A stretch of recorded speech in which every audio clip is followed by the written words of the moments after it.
Well, that's gonna be the shit show tonight. That's Pertzky. Okay, Good for you. I'm glad you're still on it. Didn't like the chair. Oh, it's gonna be a shit show.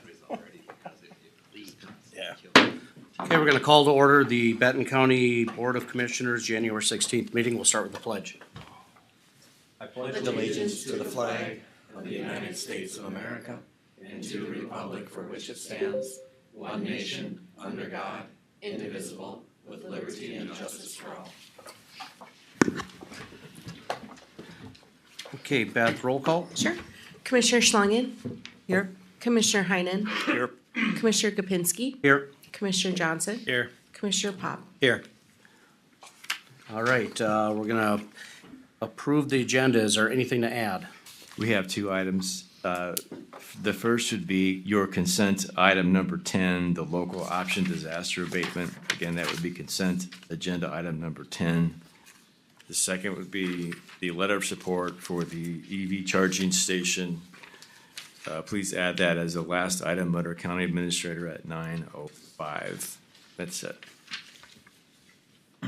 Motion to approve the amended agenda. Here. Second. Got a motion and a second to approve. All in favor? Aye. Aye. Opposed, same sign. Motion carries. All right. County board meetings are broadcast live and video recorded on YouTube. Please refrain from speaking from the audience area and come to the podium so that viewers can hear you. The county board observes Robert's Rules of Orders for its meetings, so please obtain the board chair consent before addressing the county board. Public comments are generally reserved for open forum segment or public hearings. However, public comment on other agenda items may be allowed at the discretion of the board chair. As we begin today, please turn off your cell phones or turn your cell phones to vibrate. Thank you. All right, open forum. I do know we have one. Okay. Ms. Pam Benoit, you can take the podium.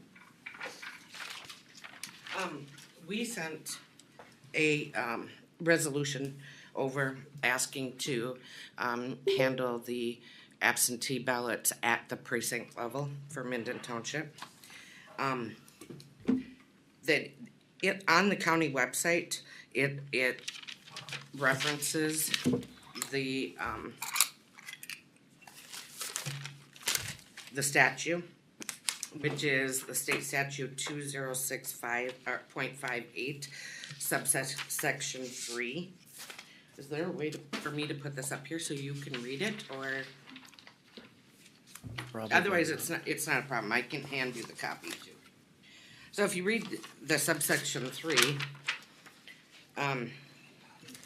it says that when we sent this, we got a call, or our clerk got information back from Heather in the auditor's office stating that the county was the governing board for elections. So when we got that back, the clerk called me and I said, that's fine.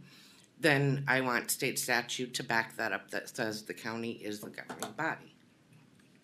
And Cindy was told, which is our clerk, that that we would be getting a letter from the county attorney. Not sure why we wouldn't just send the state statute stating that the government is the governing body. But on your website where it states that statute that I just referenced, it says, if you read the whole of subsection, the bottom part of that says the governing body of the municipality, which a definition of a municipality is a smaller governing body within the county, which means cities, townships, whatever. It says the governing body of the municipality must give approval before an election voting system may be adopted and used in a municipality under the authorization of this section. And I will walk this up and give this to you so you guys can actually see it.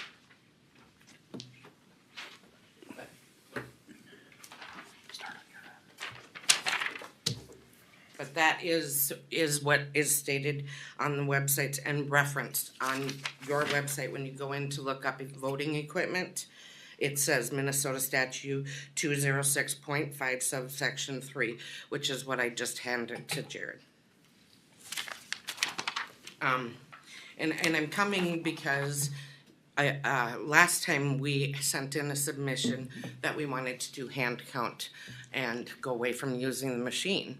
Well, we got a letter back from the county attorney stating that we were not the governing body of the election and could not decide not to do that. However, when we looked through our files, there's absolutely nothing in there that we gave approval to even use the election equipment at all. So, and then on the website, it also states that the election machines do not have a modem in it. So we have some of our constituents and our residents in Benton County have some questions. I can't say if there's a modem in it or not. I don't know that. But I do know that we've had some issues. I want to know if our voter rolls have been cleaned up. I have a constituent that was sent out 3 ballots, and 2 of the ballots that were sent to them were for deceased parents, a deceased dad and a deceased mother, and then himself. We shouldn't be sending out ballots to people that are deceased. This person could have been dishonest and sent those back. Also, I'm an election judge at our township, and let me clarify that most of this happened not with the elected official that's in there right now. This happened prior to Christine being elected into office. And then the other thing was we called the county office when we were holding an election because we had a person come in to vote who was on the poll pad already. It stated they already voted. And when we called the election office, we were told to let them vote anyway. Not sure where that comes from either. We shouldn't be doing that either. But there's a lot of questions within our constituents that have been brought to our township board on transparency of elections. And that's our most fundamental right, is to be transparent in the United States with our elections. It's important. And I think that we are all elected to make sure that that is a good standard.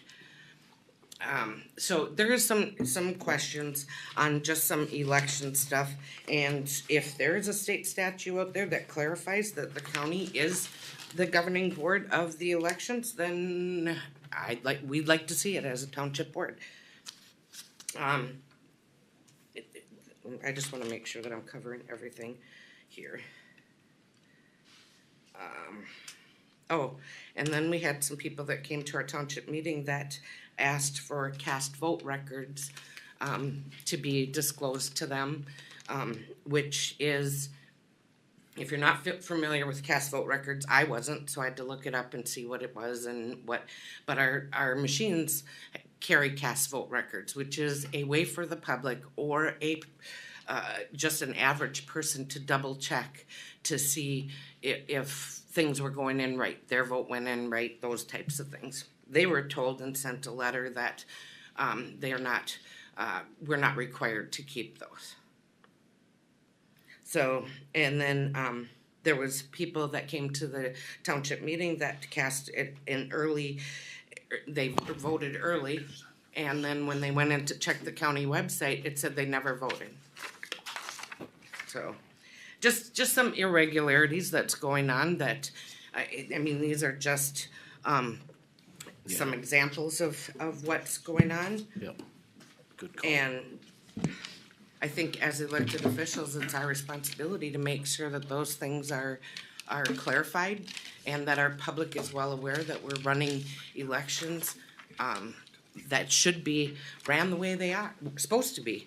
So, and that's why we requested, a while back, we requested that not to use the voting machines. And we were sent a letter, like I said, from the county attorney stating that the county was the governing body. And we just kind of accepted that. And then when this one came up and it was, and Cindy called and Heather told her that Benton County was the governing body. And then when she called back and said, I simply asked for a state statute stating that the county was the governing body of the election, and Cindy was blatantly told that we'd be sent a letter from the county attorney. So Pam?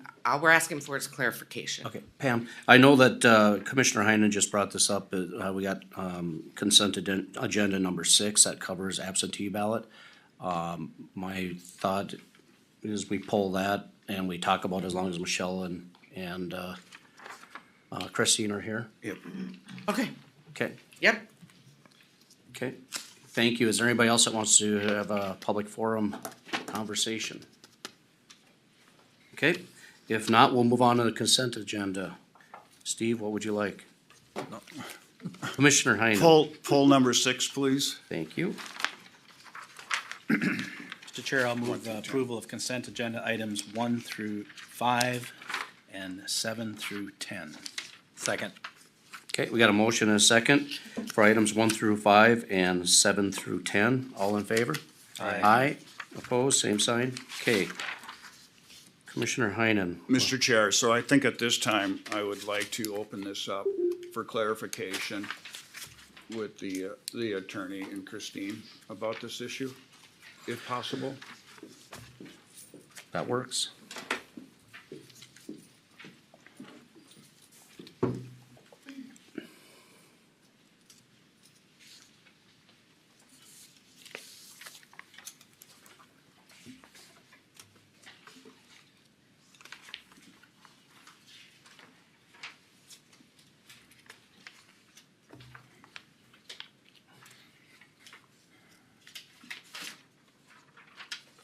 Good morning. Good morning. Morning. So under statute 203B.121, the county is required to establish the absentee ballot board and to establish the UOCAVA ballot board. The board would consist of sufficient number of election judges trained in the processing and counting of the absentee ballots as outlined in the statute. Any questions on that? Michelle? We got our legal view? Yep, so I wanna make it clear that the auditor treasurer has the authority over elections, so the county board really can't tell her how to handle elections or do anything with that. The issue here is they want to be able to handle absentee ballots. In certain circumstances, they absolutely could request that and they could deal with those. However, you have to have a full-time clerk, you have to have access to the statewide voter registration system, and you also have to have technical capacity to handle the absentee ballots. At this time, they don't have a full-time clerk, they do not have access to the statewide voter registration system, and they would not have the technical capacity to handle the absentee ballots. So by law, we cannot give them the absentee ballots at this time. If they had that capacity, then absolutely. We dealt with this with City of St. Cloud earlier this year, and they did not have the capacity to deal with Sherburne, Stearns, and Benton County. So they chose not to handle our absentee ballots, even though we wanted them to. So I think that's the big issue, is that they don't have the ability to handle them. And that's the legal authority that we're resting on. Okay. One more clarification on my side is, I know, Monty had sent us an email right before the meeting about a clarification that you had sent. Could you cover that? I shared your email of last week, correspondence to, Commissioner Schlangen. How does that play into? Yeah. Yep, so when you guys are participating in election activities, you are acting as your own person, not as commissioner. So I want to be clear that individual capacity as a commissioner, you don't really have any power. The power exists within the board. So when you're going out to election activities, please be mindful of that. You're appearing as your individual birthright self and not as a commissioner, unless you're acting in an official capacity. But then again, the auditor treasurer is the state granted authority for elections. Okay, Help? I think it does for me. yeah. Mr. Chair, it sounds like, from what I've heard from Pam, is that they were kind of contemplating getting a letter from the attorney's office. I don't know if that's happened or not, but if not, maybe a letter repeating what you've told us or from Christine. It'll have to come from Christine. Okay, I do recognizing believe- the statutes Yep. that they're looking for, because I think you requested saying, can you show us a statute saying that we can't do this? And we were working on this at the very end of the day. Sure. Yeah, on this all Friday, happened so- on Friday. Sure, Okay. no, yeah. Got notice, so that is the intent, that Christine. And I will think be it would sent make a sense to have our county auditor, who's Yes. heading up the elections, and our county attorney to work together and get that communication out. Correct, yes. letter. All right. Pam? Thank you. Can I ask one question of the attorney? Yep. So, when did it change? Because the townships used to get the absentee ballots. This Or is, I shouldn't say the townships, the precincts used to get the absentee ballots to open and to count. if it's your township election, then you get to deal with that. For a statewide election, they, according to the statute, come to the county unless you meet the provisions of the statute. Okay, can And I don't know you, when that changed. can you, when you send that out to us, or Christine sends it out, can you please, reference that statute number? Yes, absolutely. Thank you. Thanks, everybody. Thank you. Commissioner Heinen, what are your Okay, wishes? At that, I'll move to approve number 6. Second. Okay, we got a motion and a second to approve number 6 on the consent agenda. All in favor? Aye. Opposed, same sign, motion carries. I still had some questions. Okay, Just, we just voted. we just voted and passed on Yeah. it, and passed it. Did you vote? No. Did you ask for discussion, Jared? I did not. Oh. Monty, can we go back? You for her want, how about a question? roll call vote? That'd be abundantly clear then. How about a roll, Okay. could Beth do a vote, roll call? Yeah, we could do a roll call. Commissioner Schlangen? What are we voting, well, are we voting or saying? What's the motion on the floor? To Motion approve was to consent item number 6. Motion to approve consent item number 6. So they, would- so a vote to affirm would be aye or otherwise. No. Okay, thank you. Commissioner Heinen? Aye. Commissioner Kapinski? Aye. Commissioner Johnson? Aye. Commissioner Pop? Aye. Thank you. Very much. Monty, one sec, before we move on, if I move too fast, please butt in during any kind of a motion or anything like that, so we can have discussion. So, this is my second meeting, so I apologize. Okay, Monty.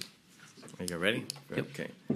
So the first one is AMC staff have offered to attend a board meeting either in person or virtually to recognize Benton County's Broadband for All County Achievement Award. So I am conveying AMC's offer to you all. Do you wish to have them be a part of a future meeting to recognize the Broadband Award? Yeah, I'd be in favor of that. Not every day you get an award. See. When is the last time Benton County has received one? I'm not aware of receiving one before, so, so that's an affirmative. I don't know if again it'll be in person or virtual. It could be virtual. I think Julie Ring has offered to be a part of that.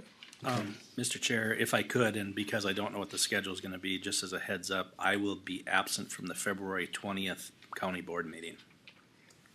So avoid Feb 20th. Okay, Thank you. got it. Yeah. As long as we're on that, I will be gone the second board meeting in March. Okay. Anybody else? Better be around. yes, I'll be gone some board meetings too, but it's later. We know where you go. Yeah. We're still waiting. Yeah, Right. So we'll avoid the February 20th and the second board meeting in March Okay. for AMC to join us. Okay. Ready to move on. Next one is the organizational placement of emergency management. This topic was discussed at the January 2nd goal setting. I believe it was a consensus of the board at that time to reorganize emergency management, place it under the county board. You can see in the attached organizational chart where emergency management would fall. This essentially is the organizational structure that existed before the function was moved to the sheriff's office several months ago. I included a statute, Mr. Chair. It's one of the emergency management statutes that essentially affirms that emergency management is a function of the county board. And some of the discussion I heard is that emergency management is a countywide function. It does certainly touch virtually every department in one way or another. to help organize the resources, assets of the county to respond to an emergency. So with that, Mr. Chair, Mr. Chair, I'm gonna move to transfer the position of Emergency Management Director from the Sheriff's Office to the County Board within the County Administrator's Office. And I'll second that. Okay, we got a motion and a second. Any discussion? Okay, all in favor? Aye. Aye. Oppose? Same sign. Motion carries. Okay, Monty. so the board has scheduled a joint meeting of cities and townships on January 23rd. I believe that's at 6? Is it 6, Beth? Is it 6? 6 o'clock? Yes. 6 o'clock at Wateb Town Hall. So I wanted to ask you all if you had any suggested agenda items for that meeting as we prepare. Any particular topics that you would want to include in the agenda? Board?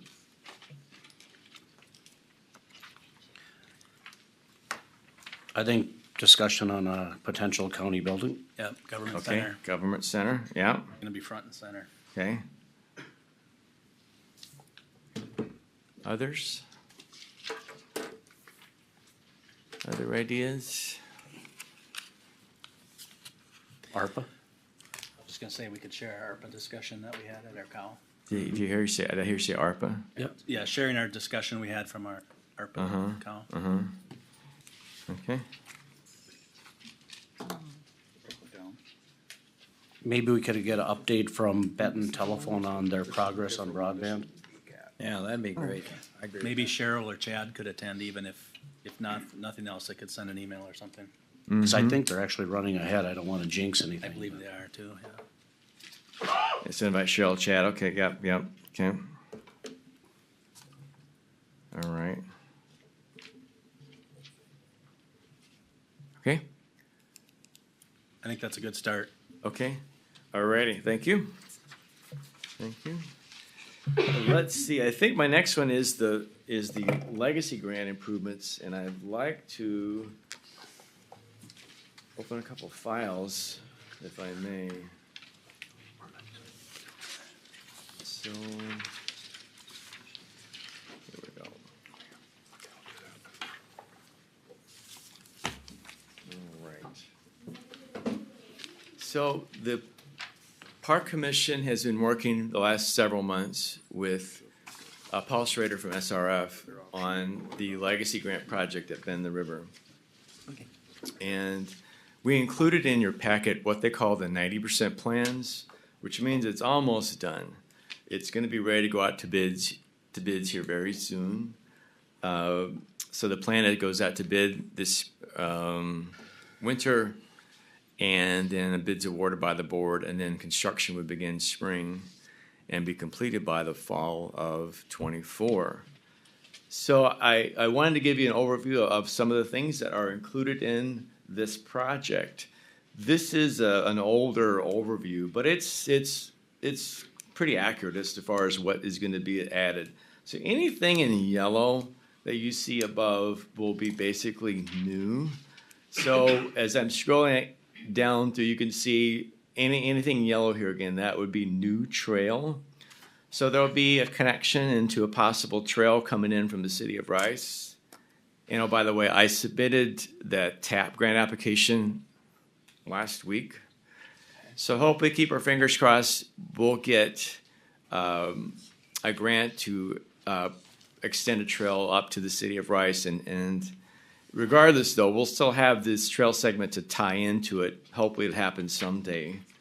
Scrolling on down, in this area here of the farmstead, that's where you're gonna see a shelter building and a playground. And I'll give you more detail on that in a bit. Here's a new trail segment kind of traversing the east side going to one of the pine tree stands. One of the areas I think where you're gonna see the greatest addition of trails is more on the south end. So there'll be new trails which meander through the wooded area. You can see here, meandering through.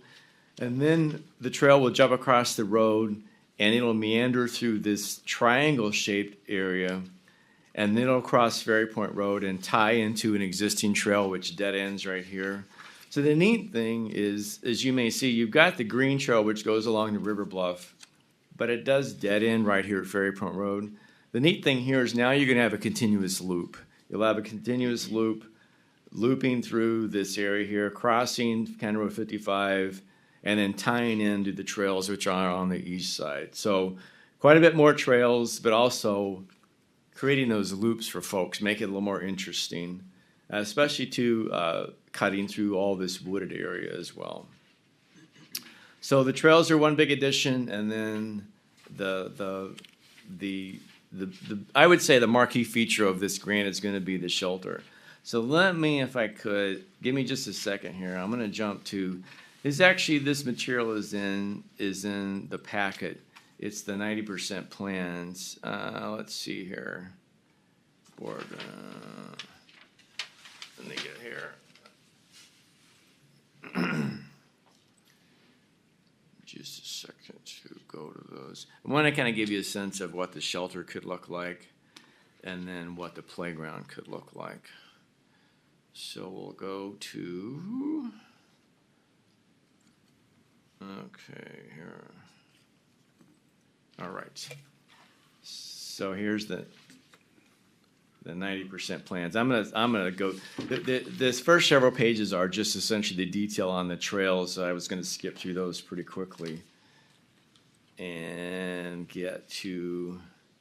Okay, so expand this just a bit.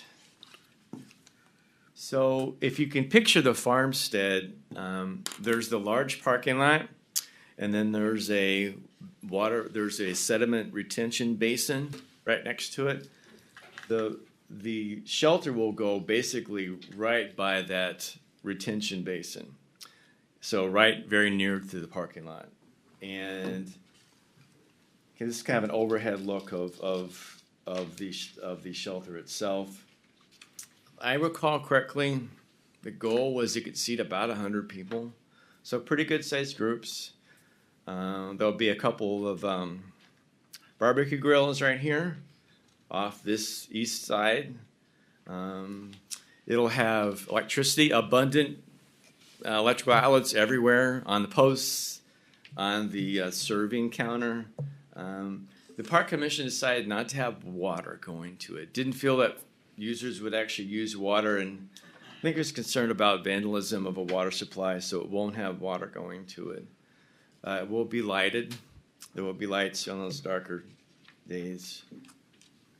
And then just adjacent to the shelter would be what's called a natural area playground. And I imagine when people first encounter this, they're going to think this is a little weird, because they're not going to find swing sets. And well, think of the playground set at Benton Beach. People may expect that, but as our consultant tells us, this park was acquired to be a natural area. So consequently, the features need to be as natural as possible. So Paul tells me that these kinds of playgrounds do exist in other places. So you'll see things like boulders and logs and things of that nature for kids to climb on and jump on and build a fort and that sort of thing. But it's going to be different, and it's not going to be kind of the playground that most people might expect. But that's on purpose. So that's right again up by the farmstead. Let's see. I was going to show you, if I may, just kind of zipping through here pretty quickly. Just another view of the. Paul included some representations of what the shelter might look like. That's what I want to get to. Okay. So this is a representation of. So there's going to be like a 24-foot serving counter in the shelter. So people have the potlucks and so on, and there'll be electrical outlets all along, so people can plug in their crock pots and so on. This it won't be this kind of stone. It's going to be granite. Like for example, if you can kind of picture the bathroom, it's granite. It's going to be a granite type to be consistent with the rest of the farmstead. This is, again, a representation of a possible shelter. One thing it's gonna be very different is this will have one continuous roof. It won't be this kind that's broken into segments. This is give you a sense of really what more of the pillars will look like. So, you know, the serving counter and the pillars, there'll be stone bases for those pillars. But again, the granite type material rather than this, that's more like a river stone, I guess. But it's again a representation of what it could look like. This is looking straight at this is what the roof line should look like per the specs. And there'll be a sign up in the gable that says Benton River Regional Park. I believe it's gonna be a metal roof, if I remember correctly. It's gonna be a metal roof, yeah. So I think that's it. These are some examples of natural play areas that Paul shared with the Park Commission. So you kind of get a sense of what this could look like. You know, boulders and logs and things of that nature. So that's kind of what we're angling towards. So, Mr. Chair, the Park Commission has had a lot of involvement and discussions with Paul Schrader, a lot of input on this design over the last several months, and I believe the Park Commission seems comfortable with where things have gone and the final design. And we kind of had our concluding meeting a few weeks ago, and now it's moving ahead to bids and awarding those bids and construction this spring and summer. So I think that's it. Any thoughts, questions about the project? That'll be great for the area. Sure will. Yeah. And you said Monty finished up by this fall? Yep.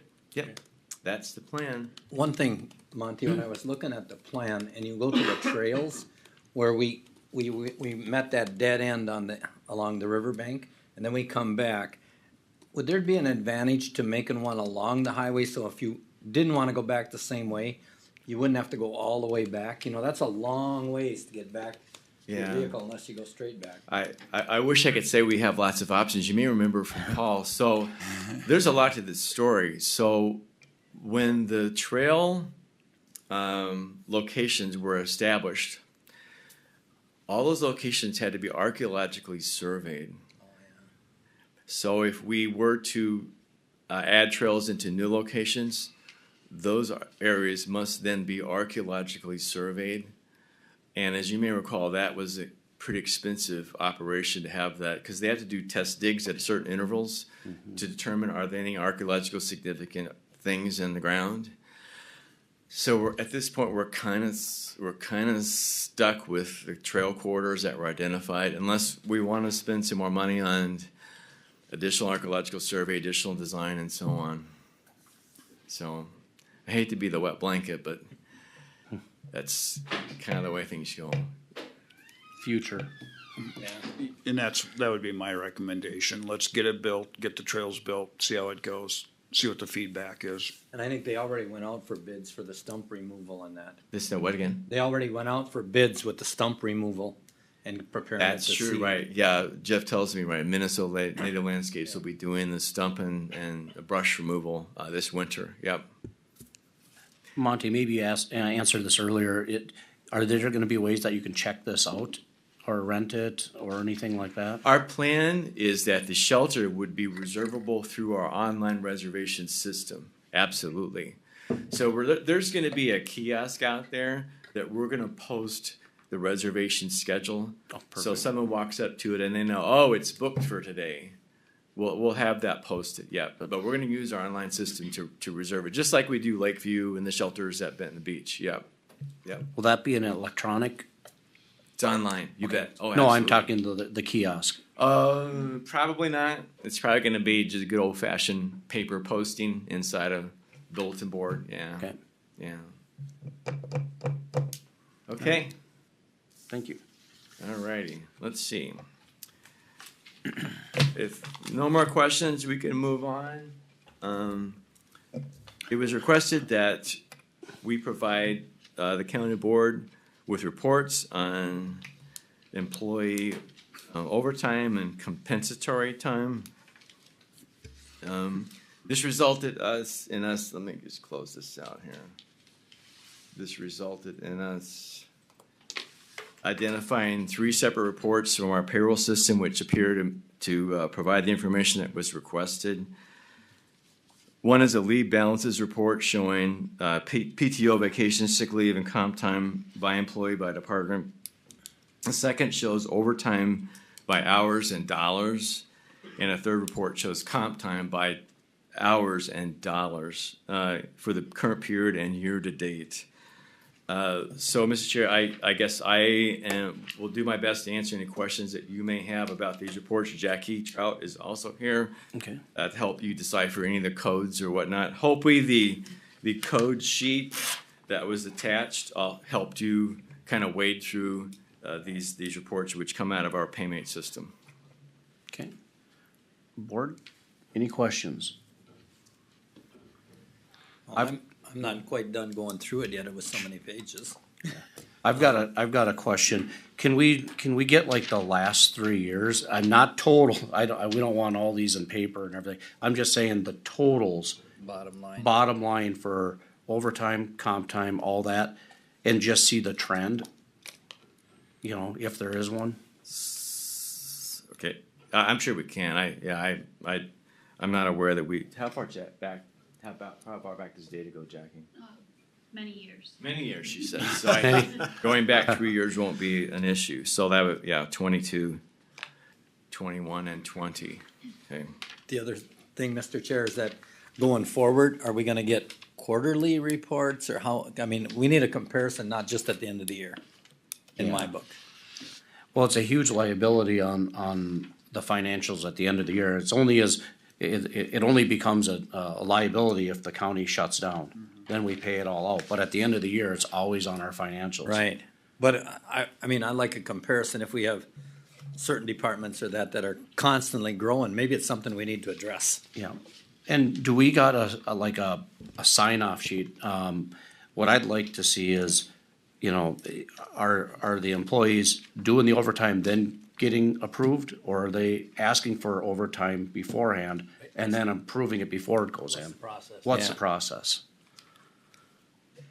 I will need to ask each department what processes that they use regarding the pre-approval of overtime or comp time. I don't know off the top of my head what processes they may have in place. We just gotta be careful, from my side, we gotta be careful about the department running the county versus the management running the department. Right. You know, and we're grateful, 100% grateful for any overtime people put in. It's not, we're not trying to, in my opinion, trying to micromanage here. We're just trying to get a hold on what the process is and how we go about approving. And I think Mr. Chair, I think if we keep a tab on this will give us better information on where we need to hire more people to get rid of the overtime. Because my opinion, we know there's always gonna be overtime, but the amount of overtime is just crazy. You know, we want people to have time off and enjoy their time off. We don't wanna burn people out. We don't wanna burn them out. I believe there's a question raised about the frequency that you would receive these reports. What is the consensus on that issue? I don't know, what about if we started monthly and then go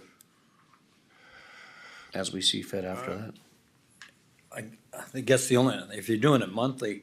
I don't want all these papers printed out. I would like to see it. Just bottom line, or. Comparison, I mean, that's a lot to go through if you're gonna do it monthly. I don't know that kind of time. How many pages was it? I don't know. You know, Mr. Chair, for better or worse, these reports are generated out of the payment system. We have limited flexibility to manipulate them or cut down the number of pages. This is what you get. I mean, obviously, payment is a very old payroll system. Mm-hmm. It does not have a lot of flexibility in reporting. So, I think this is about. Wow. I can't really promise you less pieces of paper. At that point in time, then quarterly. Quarterly. Yeah. That's a lot of paperwork. I think we need to figure out the process first. Okay. In my opinion, we gotta figure out how this is getting approved and who's approving it, what is the timeline for approving? It's way different from, let's just say, one department to, we'll call the jail, right? Even, I looked at it, so you look at highway, well, in the winter months, there might be a whole lot more of that going on Yeah, than what, than what Exactly. there will be someplace else or some other time during the year. And the jail's the same way. I mean, it could be, we're down an employee or something like that, then it's got reason, but if it doesn't have reason, that's where I'm kinda like, wow, when it came out. Mr. Chair, I think if we're showing the process, it'll help determine Yeah. that. yep. I agree. And even if we look at even if we did once a month, Monty gives an overview, like, here's where we are, here's where we were last month on comp overtime totals, here's where we are this month comp time overtime totals. Maybe just a simple spreadsheet. with- And then if we wanna dig in after that, we do that at that point. Okay. Would that work? Yeah. Okay. Does that work for you, Monty? Whatever you direct us to do. So just if we get bullet points, like here is your comp, overtime, double time, whatever it is for the month, and then what the month prior was, and maybe year total every month, and then if we wanna dig in after that, we can. But that really alleviates, it goes down to one piece of paper, and it can be hand wrote or typed in there or whatever. So, sounds like you're looking at county-wide numbers rather than department numbers? Or do you want numbers by department? Probably both. Should be both. Okay.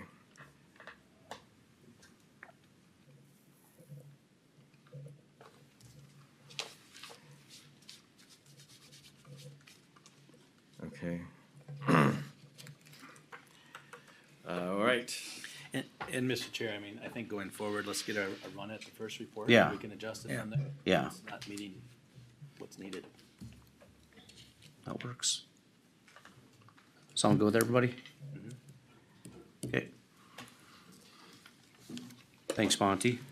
I believe the last item was the letter of support for the Love's Travel Stop EV charging station. I do not yet have a letter for board chair signature. Commissioner Persky has asked for a letter of support for a grant application being sought by Love's. Apparently, this is the one over at the intersection of Trunk Highway 23 and Interstate 94. I guess if in concept the board wants to approve a letter of support, I'll finish drafting it, and then for board chair signature. Mr. I Chair, have started it, I do not have it complete. Mr. Chair, if I could, Commissioner Persky reached out to me about, and mostly kind of from the Highway 23 Coalition's viewpoint, is that if they're gonna put one at a stop on 94, maybe it makes more sense to put it on 23 and 94 at the Loves. Right. Cause then you're getting it from both ways, and it kind of fits into the 23 Coalition plan. So that's what they're looking for Yeah. their support on that. I hear this pretty much every APO meeting for the last probably 8 months on the Loves spot. This is near and dear to his heart on the 23, and Sure. I agree the logistics, moving it covers 2 major highways coming through the area. So I would agree with the letter of support. Do you know, Commissioner Kapinski, are they asking Wright County for support too? I don't know, I would imagine In fact, they are, Wright County probably has much or more than us. yeah. Well, it's gonna be further down. Yeah. I would assume they're gonna have one in Wright County somewhere, Somewhere. probably along 94. I mean, there really is not that much distance between McStop and. 4 miles or No, something and like you that. can pick up 23. Yeah, I think it makes absolute sense. The only thing that I don't like about the 23 is that's a dangerous intersection when they're trying to cut over and stuff, but that's MnDOT issue at that point.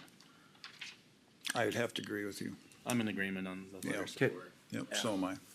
We got a consensus? Okay, yeah, that's good, thank you. Okay. All right, moving on. Land Services, Roxanne. Good morning, Commissioners. Mr. Morning. Chair. Good morning. All right, so the first item that I have, let me double check, is the final plat of the Cove 8th Edition.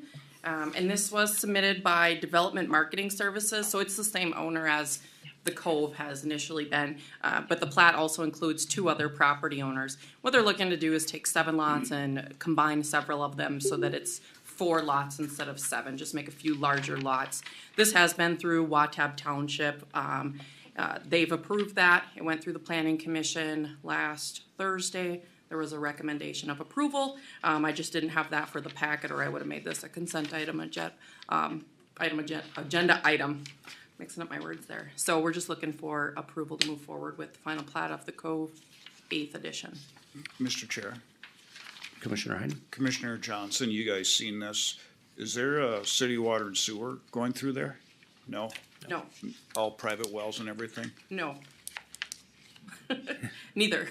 Yeah, They'll have to It's a be, though. community system, Oh, it is? yes. The only reason I'm asking is that from my previous experience, we've always had water shutoffs and everything on each lot.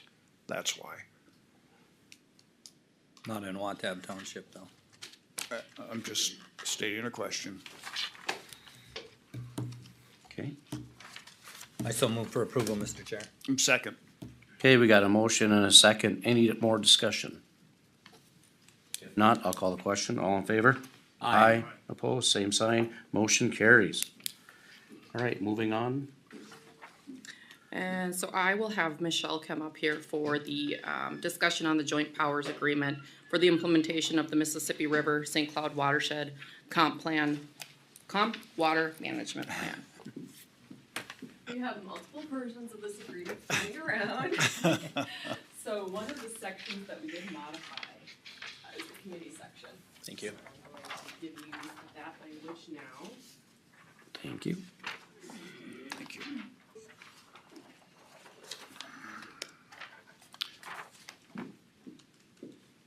And Jerry is here too if you have any particular questions regarding the process.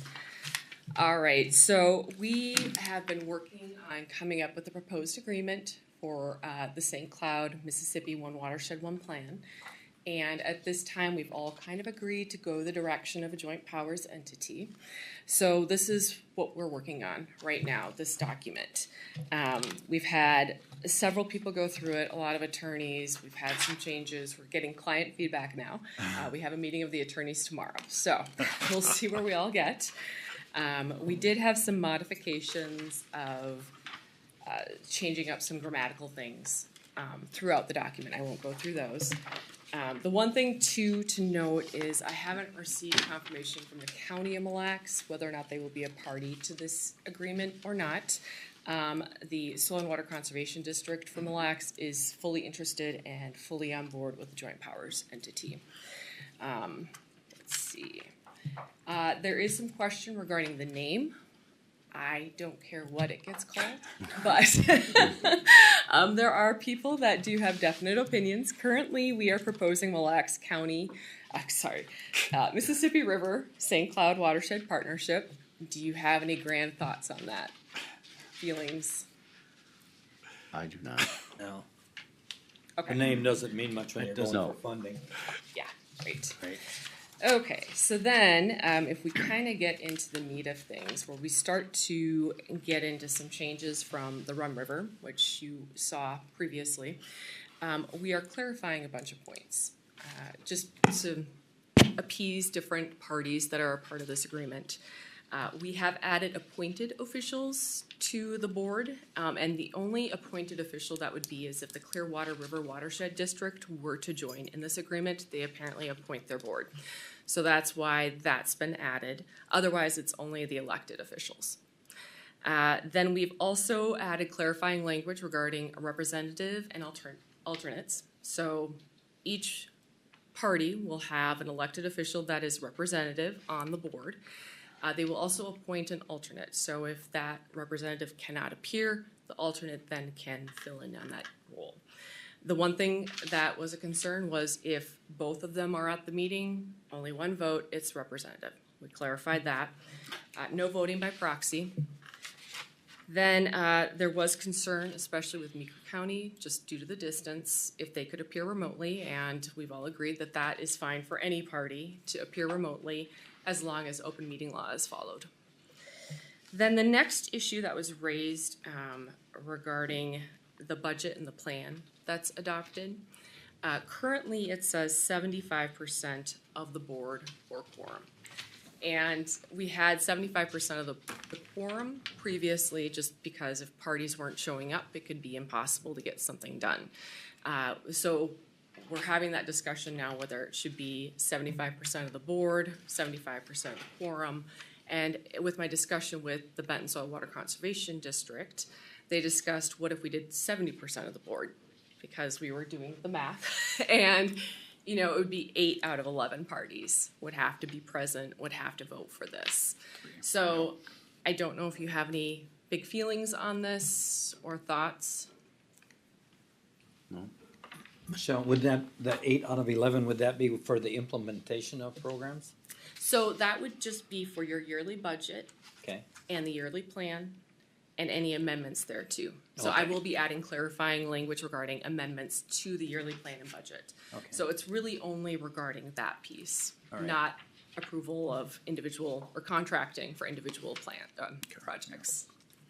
Mr. Chair, I was there at the Soil and Water Conservation District meeting with Jerry and Michelle when they presented that. The 70% makes sense to me. You get the 8 out of 11. It'd be nice to, I have 9.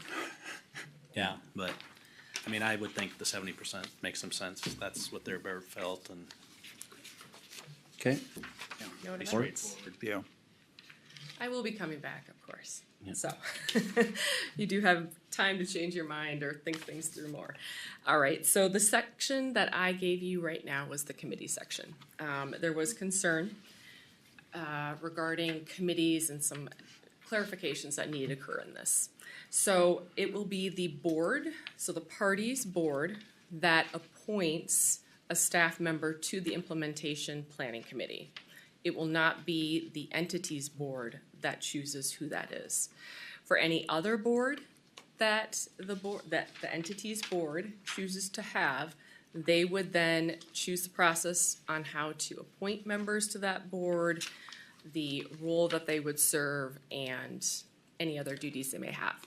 The one thing we are making clear is that they do not have the power to delegate their power to a committee. So, the St. Cloud One Watershed, One Plan entity board would create committees, accept the implementation planning committee, but they could not delegate any duties to that. That would be powers like contracting, approving budgets, those type of things. They can make recommendations, which is always the intent of a committee. But yeah, that would be their sole role. So we did clarify that piece. Mr. Chair, just for clarification, Michelle, yeah, I heard you say that they would appoint a staff member. For the implementation planning committee, the parties' boards will appoint a staff member. So you, as a board, could appoint Roxanne or one of her staff to serve on that implementation planning committee. And Soil and Water Conservation District would most likely appoint Jerry or one of his staff people to that board or planning committee. and the entity is the actual watershed board. Right. So for any other committee, then the watershed board would Appoint. appoint. And maybe this is a question for Jerry, can you help define this a little bit? I mean, we're gonna put if we appoint a staff member, whether it's Roxanne or one of her staff, what are we putting on them for that? I mean, you more than likely would be the person for SWCD. What does that mean for us? Well, thanks for the question. I guess the answer to that depends on how the implementation planning committee acts and what activities they develop. If it's just for the yearly budget and plan as it's written in the document, you're probably looking at, I don't know, two or three meetings probably for a staff member, and definitely some time in the background, reviewing the plan and becoming familiar with things. If the implementation planning committee turns into something similar to the Rum River watershed, they meet once a month.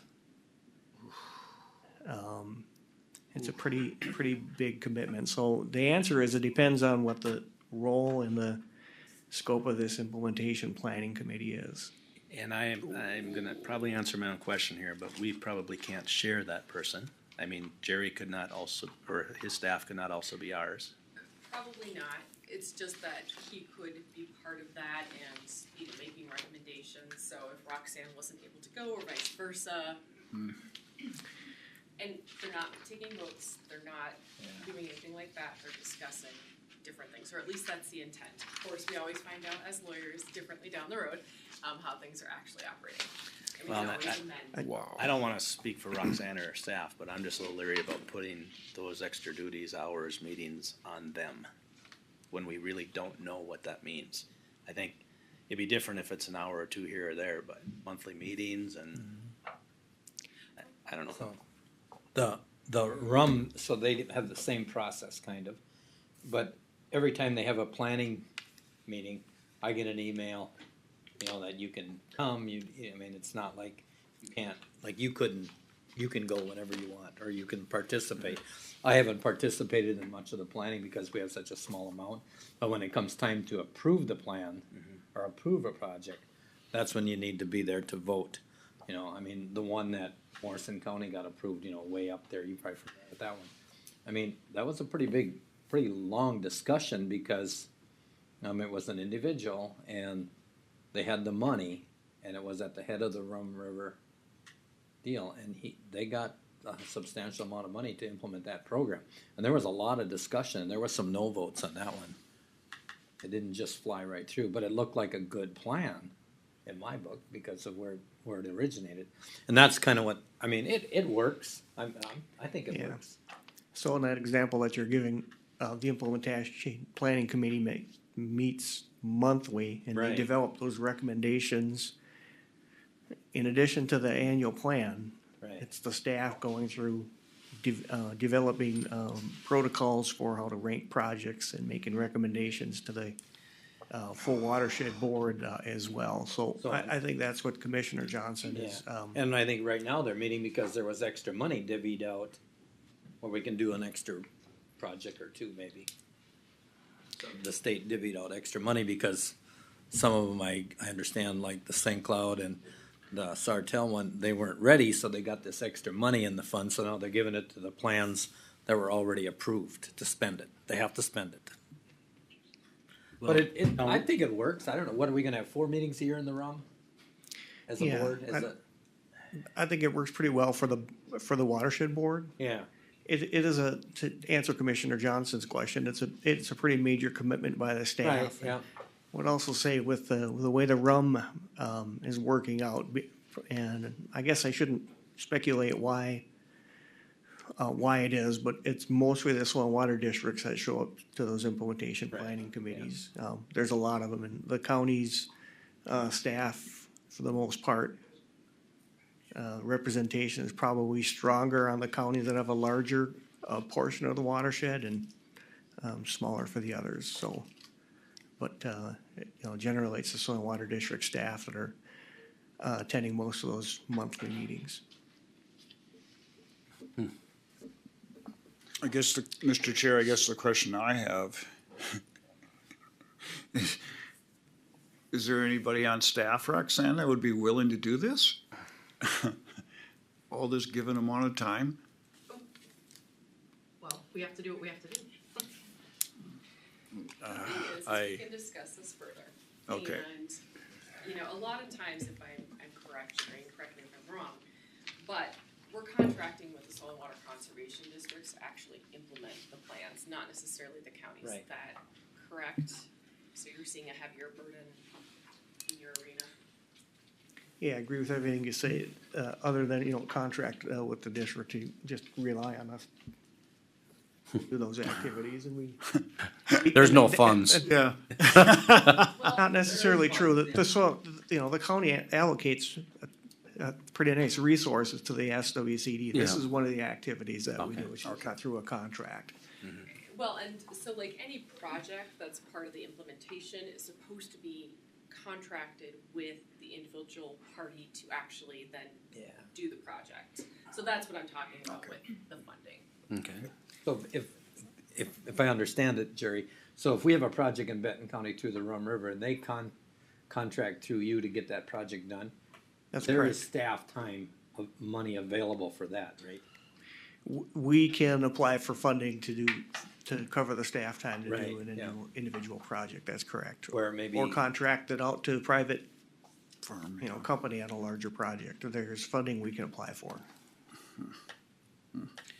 Again, I'm not opposed to it, I just don't wanna burden. Exactly. Yeah, I services. might suggest that, Michelle bring this up to the attorney group and see if there's others. This is not a final document, It is not. so. Okay. Well, Thank you, Jerry. So I will discuss that with the attorneys tomorrow, just about the amount of time for implementation planning committee. All right, then. Let me see.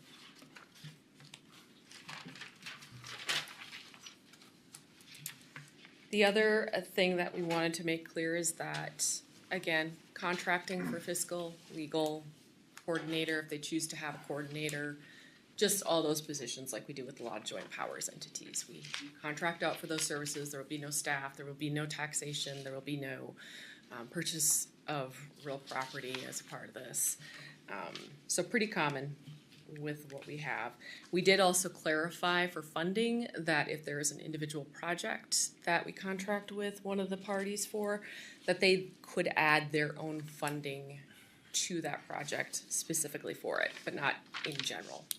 So those were kind of the big things. Anything that you all saw that gave you any concern? No, Mr. Chair, one quick clarification, Michelle, and I realize this was talked about at the last policy committee meeting, but the agreement be reviewed every 5 years to evaluate. Yes, thank you. I meant to bring that up. So I was just wondering if the PC could, obviously, wouldn't want to wait 5 years if something wasn't right. So to me, it's maybe some language that says, or the PC requests it. So the PC can always recommend or ask for a review. And really the intent of this every 5 years is we've got these joint powers agreements out there that have gone on and on and on, but funding has stopped. They're not really doing anything. So it was more if there's a funding stream stop or if it changes completely again from the one watershed, one plan deal, then we should be looking at this document every 5 years or sooner if it's called for. But you can always recommend that we review it. Okay, thank you. Yep, thanks. Thank you. Thanks, Michelle. Update by Roxanne. All right. So I just wanted to provide you with an overall review of 2023 as far as permits go. Provided you a couple of graphs here to kind of give you an indicator of what things have looked like over the past 5 years. I think this just kind of helps you understand where, what the market's looking like and what our department is going through. But as you can see, single-family home permits have been the lowest they've been in the past 5 years at 39 single-family house permits. Lowest that we've had, 48 last year. Accessory structures have actually increased. There's no shortage of people buying things that they need to store. Let's see, our additions have been relatively steady. Ag buildings was actually the highest we've seen in the past 5 years. However, I believe if we go to the value of those, I think the value has actually decreased. Yes, it has. If you look at on the third page of the report, the ag building value has actually gone down, even though the number of permits has gone up. General building permits have been down by almost 200 permits, and that's the reason being is last year there was, or not last year, but in 2022, we had that the hail and wind damage that went through, and there was tons of roofing and siding permits that we saw and window permits. But generally speaking, we're relatively steady, a little bit slower than we were in 2022. Hopefully that changes for this year. And our values, surprisingly, for single-family houses is down by almost a little more than 20,000 on a single-family house. Increased costs on accessory and additions to buildings. And then, and also, yeah, there it is, that number, the ag building. Average value is 107,000 per ag building versus 191 in 2022. So just kind of an overview, general overview of what our office is seeing. It has been a little bit slow. I do suspect that'll change because I've spoken with other counties, and they're not seeing so much of a slump. So I think maybe it's just the timing of the year. Recorder's office, they are down by about $90,000 between 2022 and 2023 in documents recorded. Just not as many, I'm guessing a lot of home sales were not occurring in 23 than we had seen in the previous years when the numbers were extremely high. But other than that, we are meeting compliance in the amount of time that we have to record documents.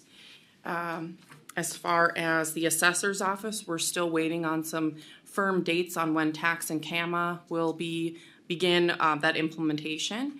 And we are looking for a staff appraiser or just appraiser in general. And we're hoping to begin looking at applications within the next couple of weeks here. Mr. Chair, Roxanne, I don't want to put you on the spot, and I was just looking for the number, maybe you know it. Do you know what we budgeted for revenue?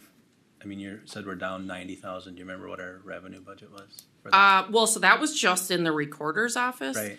But no, I don't have that number, I'm sorry. Right.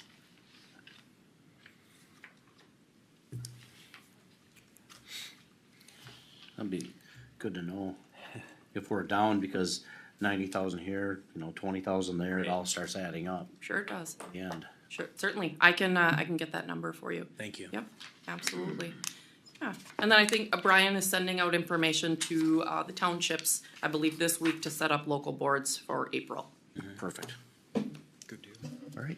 Any other Anything? questions for Roxanne? Thank you. All right, thank you. Thank you, Roxanne.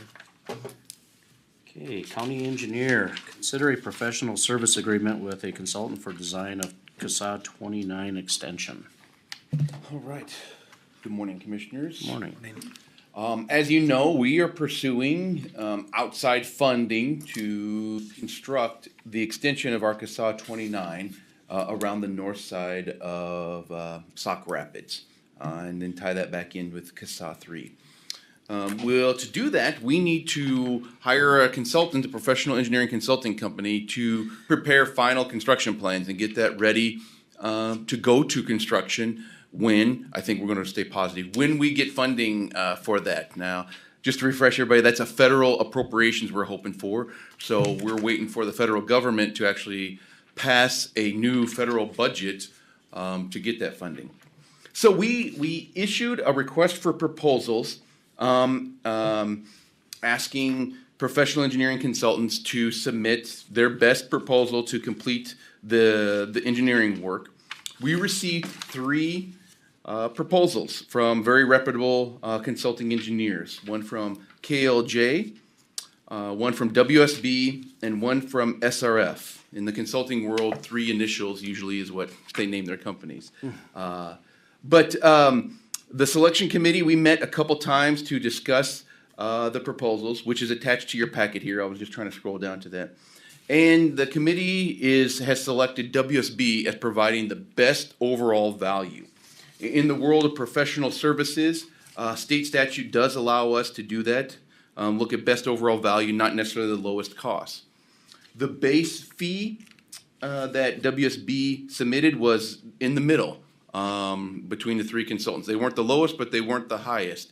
And in the base fee, and I'll explain base fee, why I keep saying base fee, from the lowest to the highest was under $10,000 difference.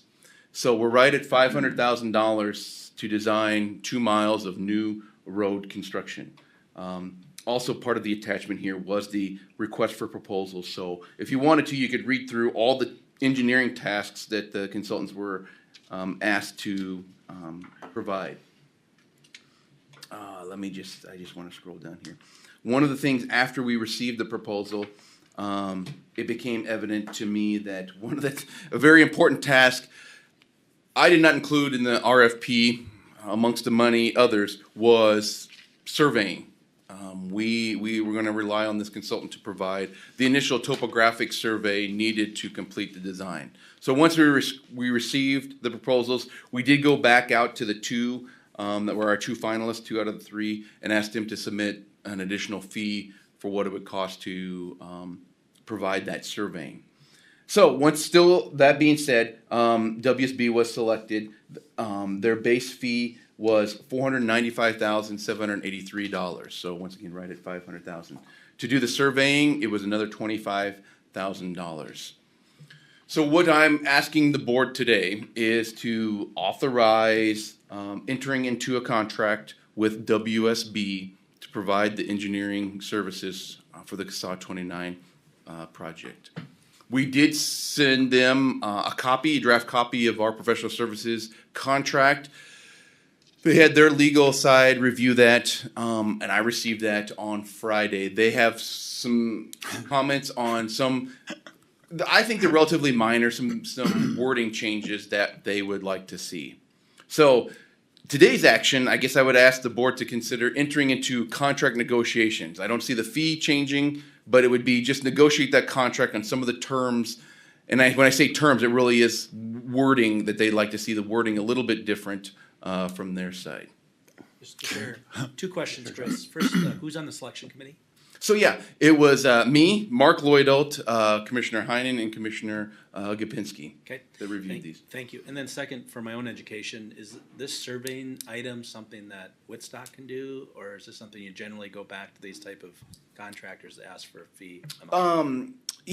Yes and no. So you can ask other consultants. We even looked at, could we do it ourselves? A lot of times, even if we have another consultant provide the surveying, they would need time to take that consultant survey. And it's little nuances like when you do a topographic survey, you're getting a lot of shots, individual points.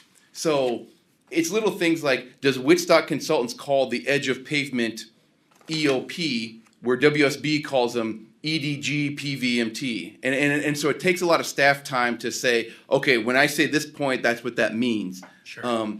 And so a lot of times it's more efficient just to have the same consultant that's going to be doing all the CAD work, do the surveying work as well. Yep, that makes sense. Thank you. Mr. Chair, to further up with that discussion, we as the committee felt that it was appropriate that the same firm handle the surveying, especially having our people out there. I thought, no, let's put it all on that firm. Let's put everything on that firm so that there's no problems or issues. It's all on.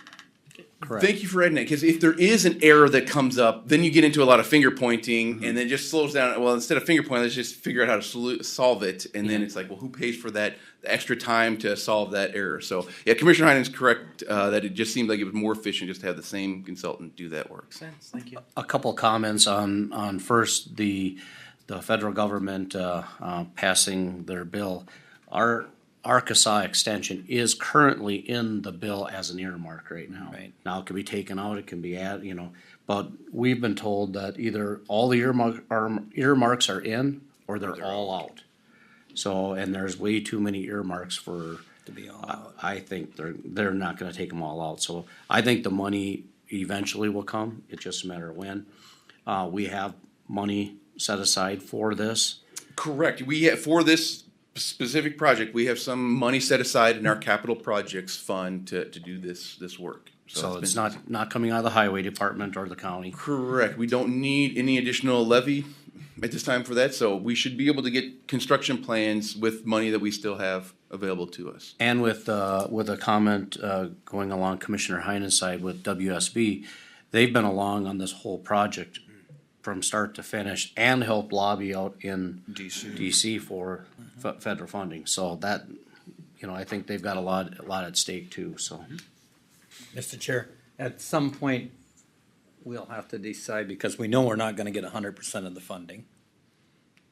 I mean, I think there'll be a match. there'll be a match to Yeah. go with it, and, it's a large project, we'll have to decide where we're gonna get the match. And we've got some major negotiations coming up here at the end of it'll be next month with the APO. Okay, Cause this is part of the belt line, okay. yeah, so, Another special meeting. yep. We've had a lot of conversation on this and the belt line and where it And that could go exists. towards our match. That could go towards our match too. I mean, at some point in time, we have to look at the match and look at the benefits and say, well, we gotta suck it up, guys. Yeah. As this being a priority of the APO, in all honesty, we should pay our portion of that side. Yeah. Right.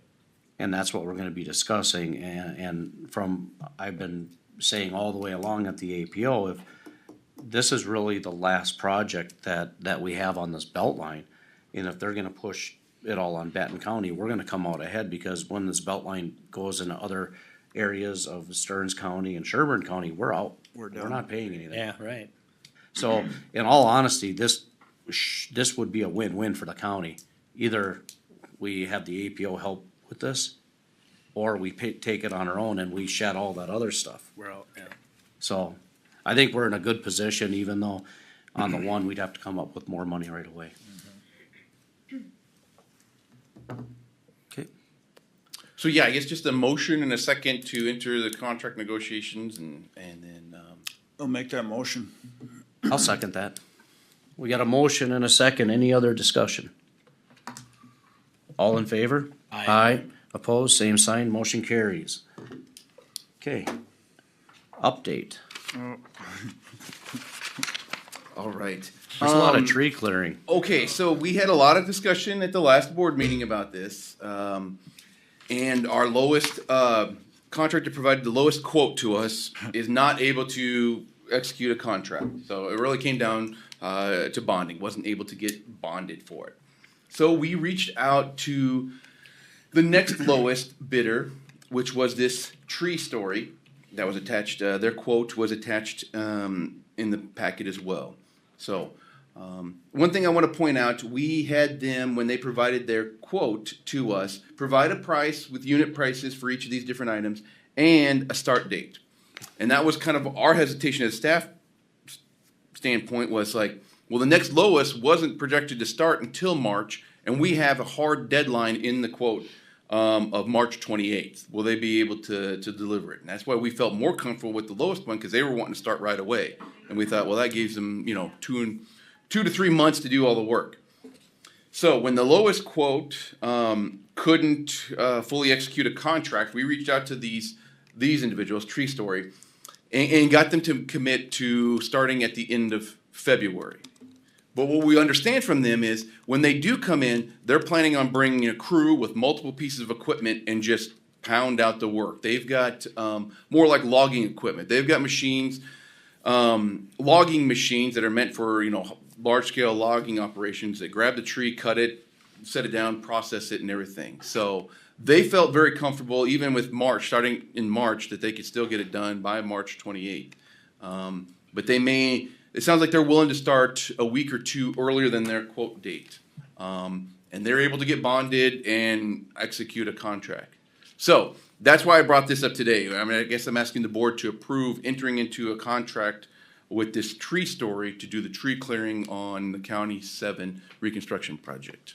Mr. Chair, maybe Chris, if you could just briefly walk through the process of when those items for dollars were submitted. I mean, they gotta get their bond in at the same time. Do they get to get it in later? What's the process, and why were we at a spot where we didn't have the bond information for the low bidder? Well, okay, so we didn't require a bid bond. We require a performance and payment bond. So when we enter into contract, we want some kind of assurances that if they start the work and then walk away from it, we have a company to go to draw on that bond to hire somebody else to do it. That's what they couldn't get, was to get bonded to cover their work. And it's kind of an interesting thing, since there was such a difference between the lowest quote and the next lowest. That's what was conveyed to us. That was the problem the bonding company had. That was too much of a gap, too much risk for them to take on. I guess they're looking at it more of, they wanted to see all the bidders. And since there was such a gap between the lowest and even the highest, I think bonding companies kind of look at what's the value of this work. They're not wanting to bond for somebody at $30,000 when it actually costs $100,000 to complete that work. There's no risk in that bonding. A real simple answer is because of the bonding company hadn't seen the other bids yet when they're going to establish the bond for their client. Yeah, and then once they reviewed, they're like, we're not doing that. And that's one of those things that you can't get around until you receive all the quotes and you make that summary quote. So on larger scale projects and once again, this process was a quote process, not a sealed bid process. Yeah. When we go through a sealed bid process, we require a bid bond too, in the amount of 5%, so that we can recoup some of our costs. We didn't think, once again, we only estimated it'd be about $95,000. We were just hoping that quotes would be sufficient for us. Well, in this particular case, your estimate wasn't all that far off. No. Yeah. So this, once again, this is, their quote of $106,276 is higher than what we were estimating it. But it was the next lowest, so. All right, Mr. Chair, I'll move for approval for a contract, for tree clearing along CASA 7 to Tree Story Inc. out of Dassel for the 106,276.15. I'll second it. And then I think because the bid was so low, I think we should have done more screening or something, that we wouldn't have been back at this point, at this time to come back. You know, they weren't gonna start anyway, so I guess that doesn't hurt us a whole lot. If we'd have been pushed 2 weeks back, you know, the difference was so much that it raised a red flag right away for me. Mr. Chair, I agree with you, Commissioner Pop, but once again, that was put on us at the board to make that decision, and we made that decision. So I think in the future, I think serious questions about yeah. low bid. You know, the difference here is the quote versus RFP, it's the 5%. A 5%, the bonding company couldn't have backed out at that point. No. Once they say, I'm gonna bond this for 5%, that's assuring they're gonna get the 100% performance bond. Right, yeah. But But I agree with you, Commissioner Pop. I don't think you thought this one was gonna come in and.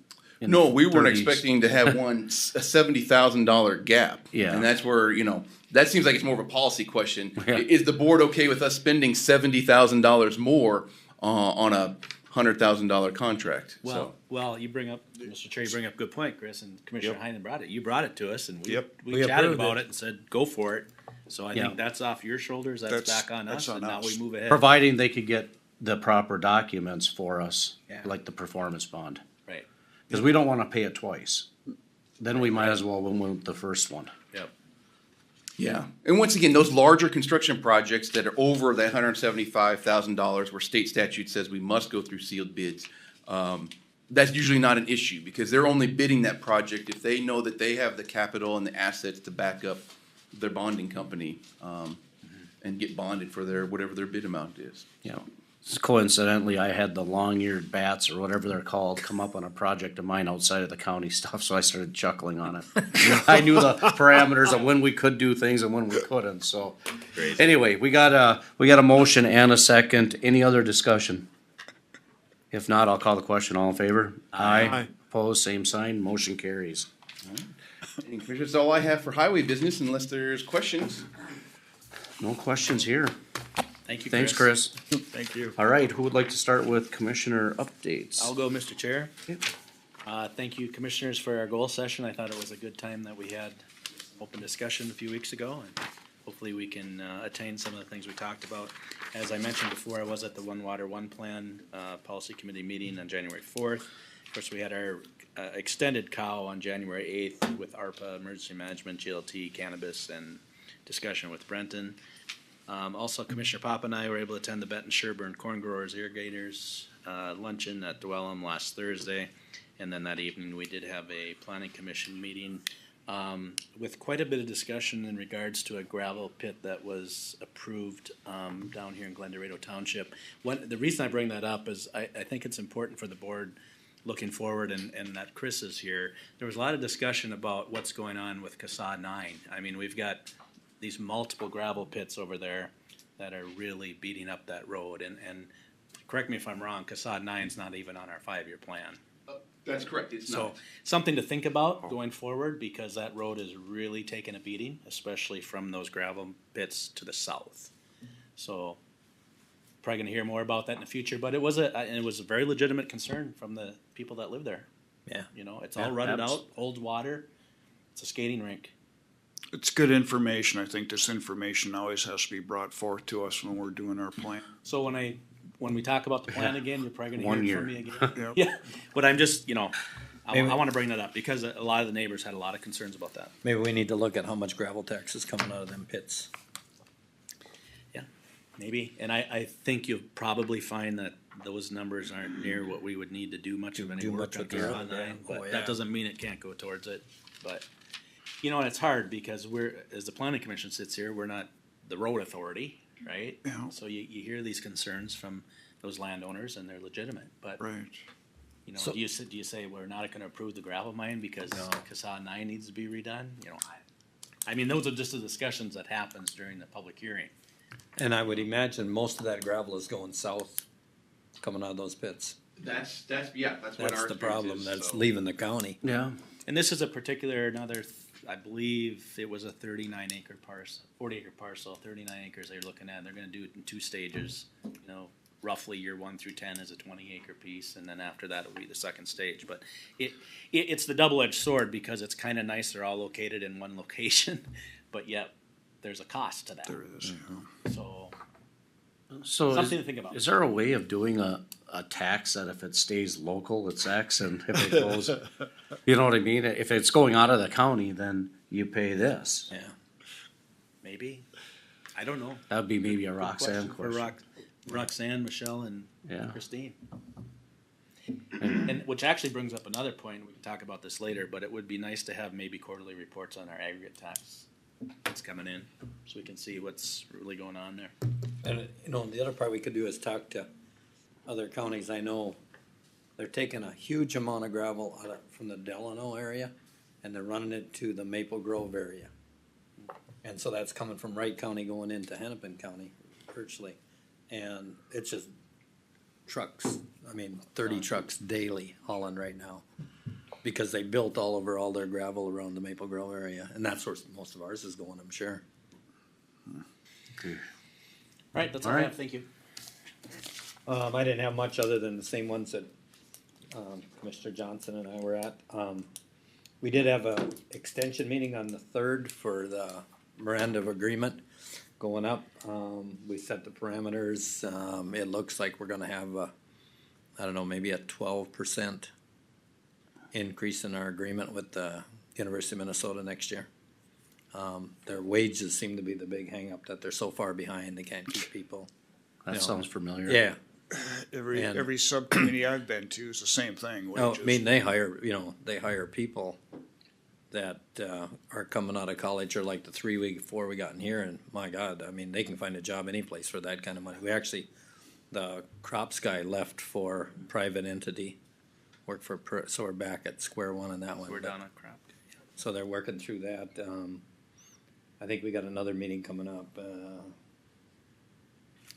must be the 24th. That we gotta have it done by the, legislative conference in order for it to agree and bring it back to the AMC board. Okay. And that was nothing else, corn growers.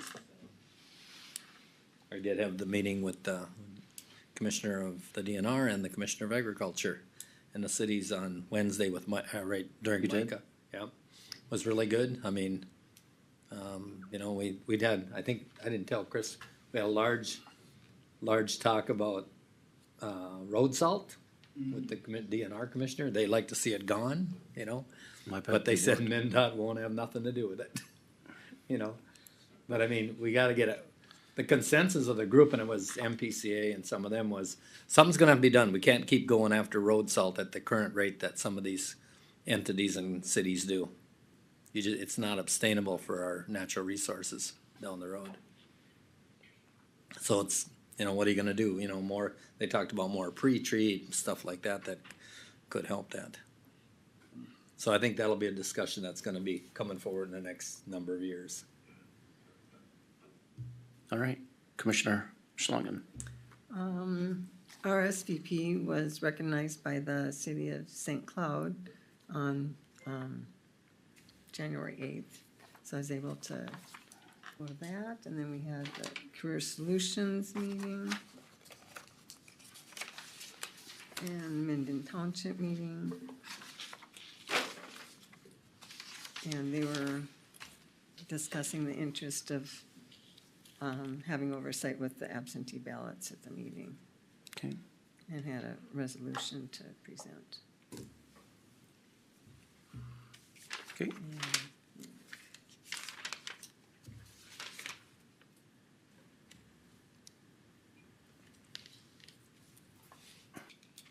That was it.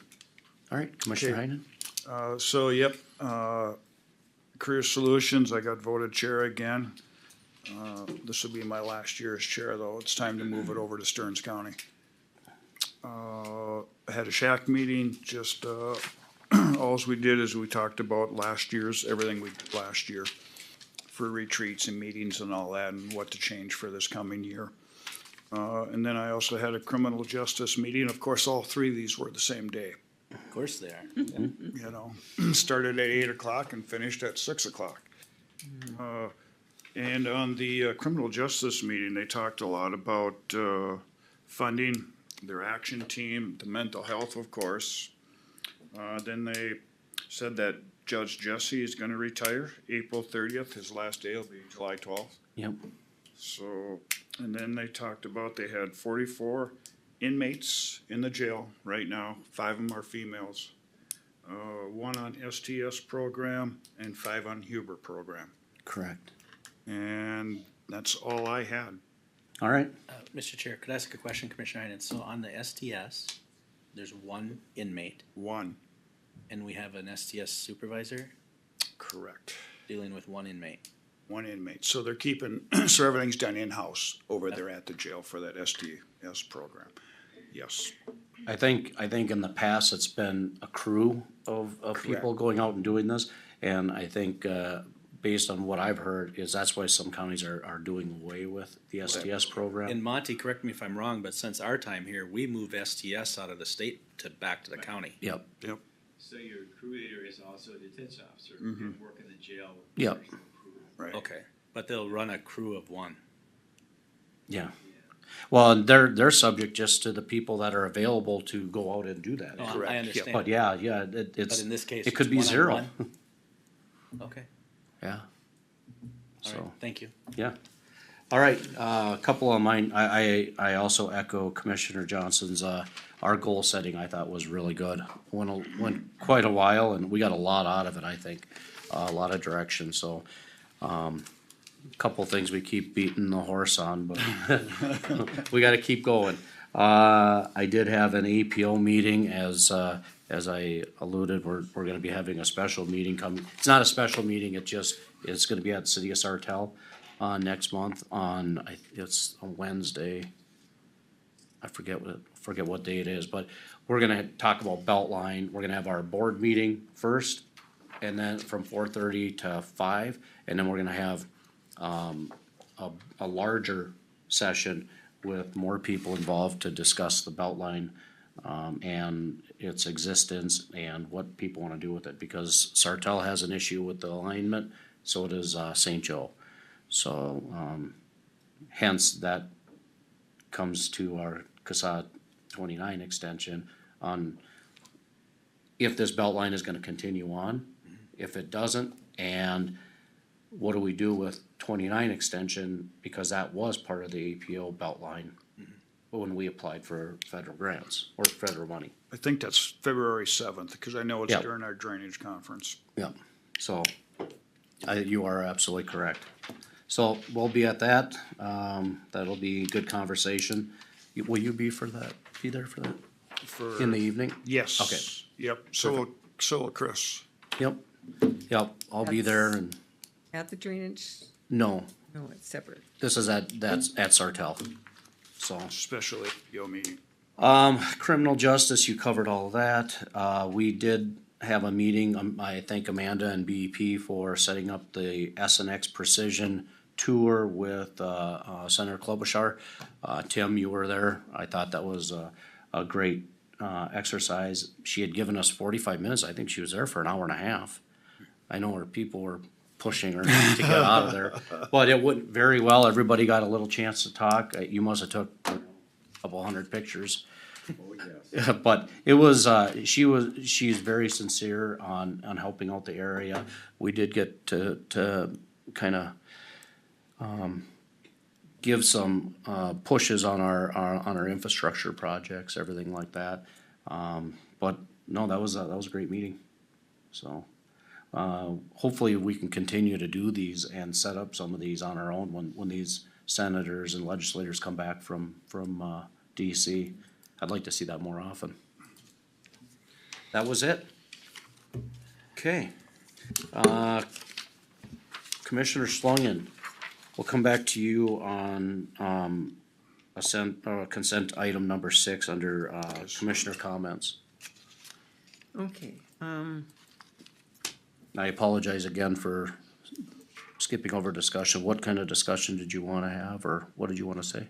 She had a question. I've yeah. had some questions with different townships, and they're interested in, and precincts that would be interested in oversight of their, absentee ballots. They're all familiar with the residents and the voters, and I just feel the more local you are with it, the more observation there is. I think, Commissioner Schlangen, we gotta be very careful on what we think as an individual and when we're sitting up here as a board, according to what, Michelle Myers said. And Michelle, you're on there, correct? I think in order for, these other townships to do this, Michelle made this pretty evident on what they need to do with the full-time clerk, the access to the state voting deal. So, I mean, maybe we can send out an email or a letter to all the townships saying, if you wanna do this on your own, here's the process. Commissioner Johnson? Yeah, I was just gonna say, I mean, I think she made it pretty clear about what those items are, and, I mean, I feel strongly the county auditor is the lead on all of this, it's not the county board, so. Yep. My perspective is that the townships can't hire a full-time clerk to do, No. it's not in their books. And we can't deviate from state law, and that's not our job, that's county auditor, treasurer, and the state of Minnesota. And I guess I'd encourage those townships to have those discussions with our county auditor and our county attorney if they've got Correct. questions about it. So my question would be, I know when I first moved back to the area, the absentee ballots were still going back to the precincts. Did that change during COVID, or do you know when that changed? I'm not aware of any change to the law. I know that this is what the statute says now, and we have traditionally done this for years. Commissioner Schlangen, can I ask you, what do I you mean moved back by- in 2016. Okay, so you're saying it's different in the last 7 years? Since then. Okay. Yeah, they still have the paper poll pads and. Okay. All right. I don't know how we address this, other than, I think if we send out the state regulations on voting from the auditor, treasurer, and Michelle, I think that's all we can do as a board. We don't have the authority to dictate what they can and can't do.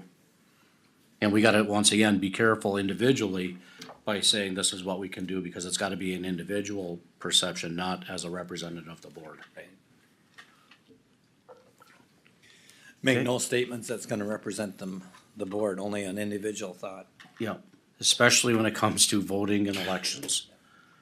Also, another question I had is, there have been volunteers that have said that they'd be willing to help out with the townships and the precincts with any responsibilities without being paid, but to be trained as a election judge. That's once again up to the auditor, treasurer. Yep, it's that office. Yeah, so that's another discussion that I heard. Okay, I think you should advise them to reach out to the auditor, treasurer's office. And they'll select who they wanna train as judges. Yep. Anything else? I have a health problem. Sorry to hear that. I've been diagnosed with left-sided heart failure, so I've been seeing doctors and getting tests done, so just letting you know. Okay, Just praying it's gonna get better. sorry to hear that. Okay. You got everything on your end from number 6? Everything covered? Okay. All right, Monty, committees of the whole. Seeing none, we'll move on. Motion to approve. Second. You are invited to the February 15th Township Officers Association meeting That's Thursday, February 15th, 7 p.m. at Watab Town Hall. That's number one. It's time for the years of service recognition for employees. Our HR folks suggest either February 6th or February 20th, and that would be at 7 a.m. Typically, we start at the sheriff's office and go from there. So, is there a preference? I thought I heard someone earlier saying they were gonna be gone on the 20th. Yeah, I was gonna say, Mr. Chair, I prefer the 6th. but- So go for the 6th, February 6th. So that'd be 7 a.m. Sheriff's Office to start years of service recognition, concluding here in the boardroom. So a few things came out of the board goal setting session. The first was to have 3 employee forums per year. So that would suggest then one between January and April, another between May and August, and the final one between September and December. Do you have preferences as to, so again, maybe just take it one by one. The first would be sometime between now and April. And those have been held the same morning as board meetings, 8:15. So looks like February's out because we just scheduled one for employee years of service, and then February 20th is out. So let's put this into March. How about March 5th? Yeah, works for me. March 5th is the first one. Okay, then jumping into May through August. Preferences. May through August. Do it right away on May 7th? Or is that too close? No? Gonna be in the field? Yeah, hopefully. May 7th? June 4th? June 4th, I don't have hay to make this year. June 4th, work for everybody? And can we put these in pencil, and we can always move them if we need to? Sure. June, did I hear June 4th? Yep. June 4th. And just as you think about that, maybe that's our potential picnic date. And then the final one, That's a good thought. the final one in September through December. Probably gonna get into October, I would assume. I won't be around So that would September be this year. either the 1st or the 15th. We do October 1st. I might have one conflict there, but we'll Okay. see. Let's put October 1st right now. if that October works for 1st. everybody. Okay. And once again in pencil. Right. Also, at the board goal setting session, there was a consensus to have, if needed, quarterly human services and community health board committees of the whole, again, as needed on a quarterly basis. So, Do you just run them together? I would run them together. Yeah. so backing up, January, February, March. And I know in the past, those were held on Mondays from about 10 to noon on Mondays.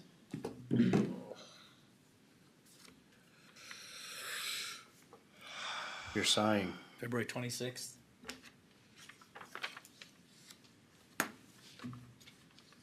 Works for me. February 26th, work for you guys? As the first one, February 26th. Hold on here once. They're checking. Okay, so that's January, February, March, so April, May, June. April, May, June. Gotta go back to Do February. you wanna go I'm 10 looking at till February noon? right now. Excuse me? 10 till noon? I think approximately that was how they were done in the past, yeah, 10 to Can't be here, I noon. can't be here.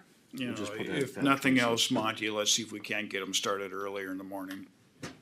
That's true, Yeah. we can. Well, I thought we talked about moving these to like 8:30 or 9 and. 9, I Okay, thought. that's fine, yeah, maybe just get set on the dates first. Yeah. So we first said February 26th, so now we're in the April, May, June timeframe. April, May, June.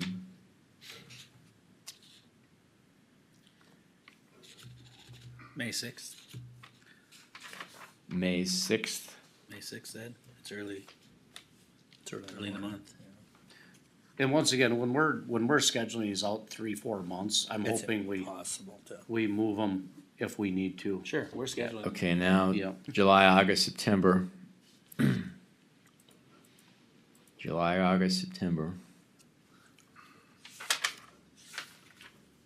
You guys can do what you want in September. How about August 5th? July, August, September. Don't work for me. 12th? Which, I'm sorry, August 12th? 19th? August 12th? 19th? August 12th? No, August 19th. 19th. 19th. 19th, okay. And then finally, September, October, I'm sorry, October, November, December. October, November, December. October, November. Not November. Not November, yeah. No, October. November's out. How about October 7th? No. October 7th? I'll have to check, but it's not for certain. I think I'm gonna be in Madison, Wisconsin. Why don't we do it the 14th? 14th? 14th. October 14th, okay. So, what is the preferred start time then? What time? 9. 9. All at 9, okay. And, in my recollection was that these were scheduled if needed. In other If words, if needed. there's nothing compelling to talk about, we'll just cancel it. Yeah. Yes. Yep. Do you have Columbus Day off? Excuse me? Do you have Columbus Day holidays? No. Okay, just double check that. Let me just review if I may. February 26th, May 6th, August 19th, October 14th at 9. Yeah. If needed, okay. All right. The next subjects I have were an employee input event, possibly at Henry's Event Center, to gather employee input on the proposed government center. As I recall in last meeting with GLT, that was a consensus of the board to have an employee input event at Henry's.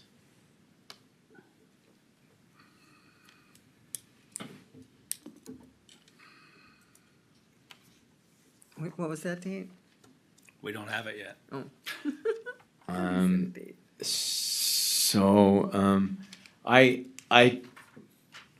might need, we might need a little bit of time here because we need to prepare.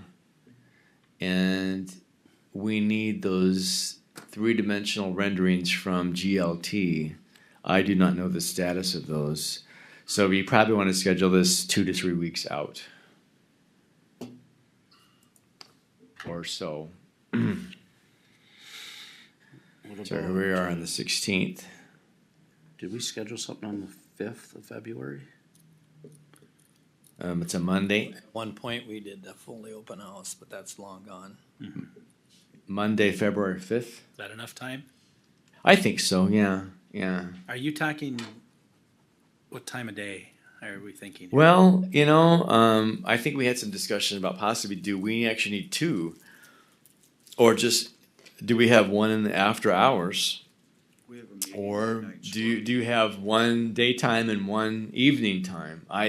Most folks that are affected by this typically have, an 8 to 4:30 schedule. Although in human services, you have a fair amount of flex time that's occurring, where people may be here really early or later, but then they have a day off. If you're just going to have basically folks in the government center, then I think probably daytime is fine. Then a daytime meeting is fine. Monday the 5th, 10 to No, 2 we've got meetings. I got a meeting that night. during the day. Oh, during the day. Yeah. 10 to 2? Then you gotta feed them. Well, I don't know, I'm just asking. If you do 10 to 2, you almost gotta feed them. February 5th did I hear someone say 2? 10 to 2, you was. I said 10 to 2, Oh, but 10 then to he said 2. you gotta feed them. I don't know, unless we do 1 to 3 or 9 to 11. If we're gonna do it, let's do it in the afternoon, then I can just stay in town. Okay. From Maybe my do regular it meeting. 2 to 5 or something like that. One Two to to 4. five's too late to get done. 1 to You'll have 4. You'll have people leave. 1 to 4. 1 to 4, yeah. Monday the 5th, 1 to 4. 3 hours? Too much? Yeah. Unless you just want to have it where people can just kind of come and go Yeah. Yeah, Yeah, you right. could and do that. just The only thing I would say is. You it want a would be large nice window. To have all of us share our thoughts on the building, on where we're at, how we got here, everything like that. Because I don't think a lot of the staff understand what we put in the last year on this. And trying to develop a plan and an outlay of the building. And why we reached certain, decisions as offices and. Well, then maybe we fine tune it and we go 3 to 4 or 4:30 and you have a presentation and question time and that's it. What do you think about that? That sounds fine, yeah. Yeah.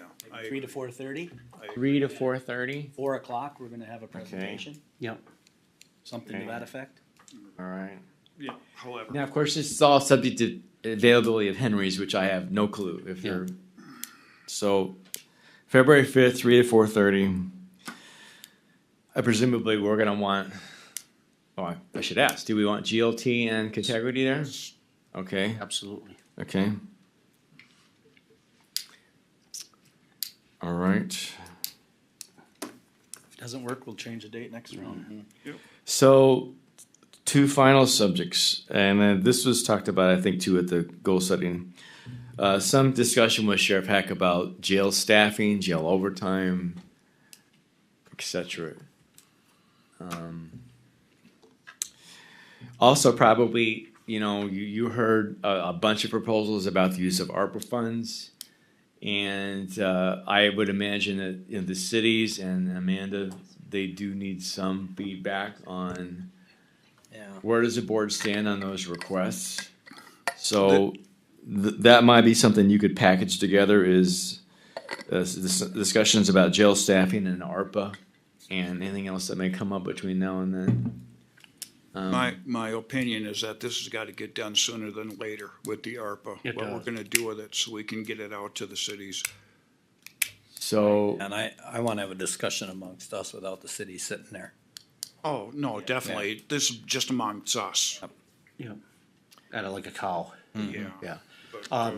One of the things that we brought up, Monty, is the fact that we wanna see how vague we can make this. So let's just say we got $2 million in ARPA. Can we say we're gonna give, Gilman, Rice, Sauk Rapids, Foley, X amount, St. Cloud, we're gonna divide up $2 million. We're not saying it's equal, we're not saying it's anything. Right. We're doing infrastructure in these towns. And then if one project falls out, we can just shift that money to another one of the towns for their project. So we're essentially, we're dedicating it to infrastructure within these towns. yeah. And we're gonna do infrastructure within these towns. And stay out of the And weeds. stay out of the weeds of, here's 200,000, here's 150, here's 800, you know what I mean? It's just I worry about, let's just say you obligate even amounts to every city, and the end of 2024 comes and goes. Yep. And City A's project falls through. That's why being vague is better. I'm worried about, can we now reobligate that and give it to another city after after December 24 deadline? We need to make sure we actually can. Well, that's where being vague, we're not dedicating $250,000 to Foley. We're dedicating a portion of the ARPA to Foley. And saying that in this ARPA $2 million, we got 5 cities in there, or whatever it is. Yeah. And we're not dedicating a certain amount to each one, we're dedicating infrastructure to these 5 towns. But I gotta believe that, you have to obligate it by the end of 24. I have to believe, though, there has to be a binding legal agreement in place which sets forth a dollar amount that you're obligating by the end of 24. I don't think you could just sort of say generically, oh, well, here's a pool of funds that's gonna go generically to different projects. I think you have to have a grant recipient and a dollar amount that's attached to that. So To meet the definition of being obligated. If I could, Mr. Chair, my thought process is, again, hypothetically, Rice needs a water tower. Here's X number of dollars towards your water tower. Yep. Gilman needs X number of dollars towards their sewer project. Come up with an agreement, here's X number of dollars. Foley's got a sewer project in place. Here's X number of dollars towards that infrastructure. Yeah. We've And- got, and I to think me- simplify it that way. we've got plenty of projects that It's, we it can. sounded like, I think the projects that we heard, they all seem to be ARPA qualified to me. Again, the risk is somehow something falls through and they can't deliver. And then. Go ahead. Monty, I think we can discuss this at the cow and come Yeah. up with if we have to come up with a certain dollar amount per project, Well, I think we can just Yeah, I go think so ahead and too. do that. Yeah. When ARPA came forward, if you got under $10 million, your requirements were a lot less than if you got over $10 million. You could declare the $10 million revenue loss and then use it for any lawful purpose. Okay, yeah, that's And right. we did not take the large revenue loss allowance. I would agree with Commissioner Heinen. Let's discuss that at cow. Let's Yeah. get a cow set. Yeah. Yeah. I agree too. It So- should be sooner than later. What about January 30th? I don't know, or January 30th? I'm just throwing it out. Let's see. I'm on vacation that whole week. Okay. And I got BEP board meeting that morning.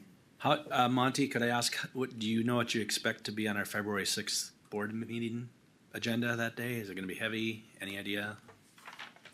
Nothing big is jumping out to me. at We're the here. Do we moment. wanna do Do it it. after the board Do it, meeting? yeah. Let's do it. Let's just do it after the meeting. Yep. The 6th. February 6th. So that's This gonna is- be This is pretty important. February 6th, upon conclusion of county board and other various boards. and Boards. Commissions and, what was that again? The February 6th? 6th. Yeah. Okay. Hopefully that works for Sheriff Heck. Well, we gotta be at his office anyway at 7 in the morning, so we're just gonna tell him, hey, Sheriff, we need you this afternoon. That's it. You sure? Well, let's see, can I count them? All right. Move to approve the cow. Okay, second. We got a motion and a second discussion. Thank you. So, as long as Chris here and Michelle is here, I wanna keep on the front burner that we're gonna get a cow set up for our maintenance program. Other ditches. About ditch For the maintenance? ditches. Ditch maintenance? Oh. So, I don't know if we have to do it today, but let's not keep kicking the can down the road. Which Because, begs a procedural question. Is that something we would set at a regular board meeting, or we set that as part of a ditch authority cow? Ditch authority, So, Well, I think when it comes down to it, Chris, ditch authority. if we're talking about drainage issues, it really should be the drainage authority that's doing it. okay, then we'll talk about it at the drainage authority. Right, yeah. which is, you're right, unique. We haven't really set cows as part of a drainage authority. They've been tacked on as highway stuff, so, yeah. Okay. We got a motion and a second to approve the committee of the whole list. All in favor? Aye. Opposed, same sign, motion carries. We are adjourned at 10:57. Okay, we'll move right into Yeah. Commissioner Heinen.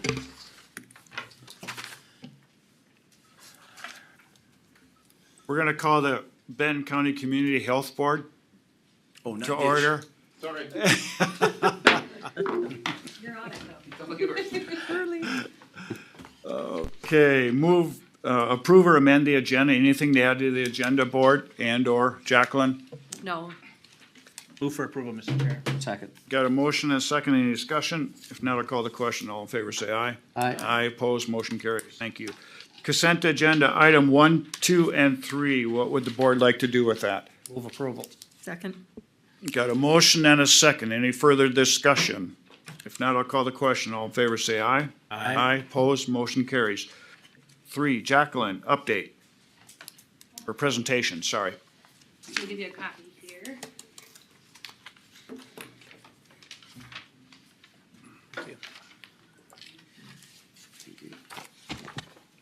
Thank you.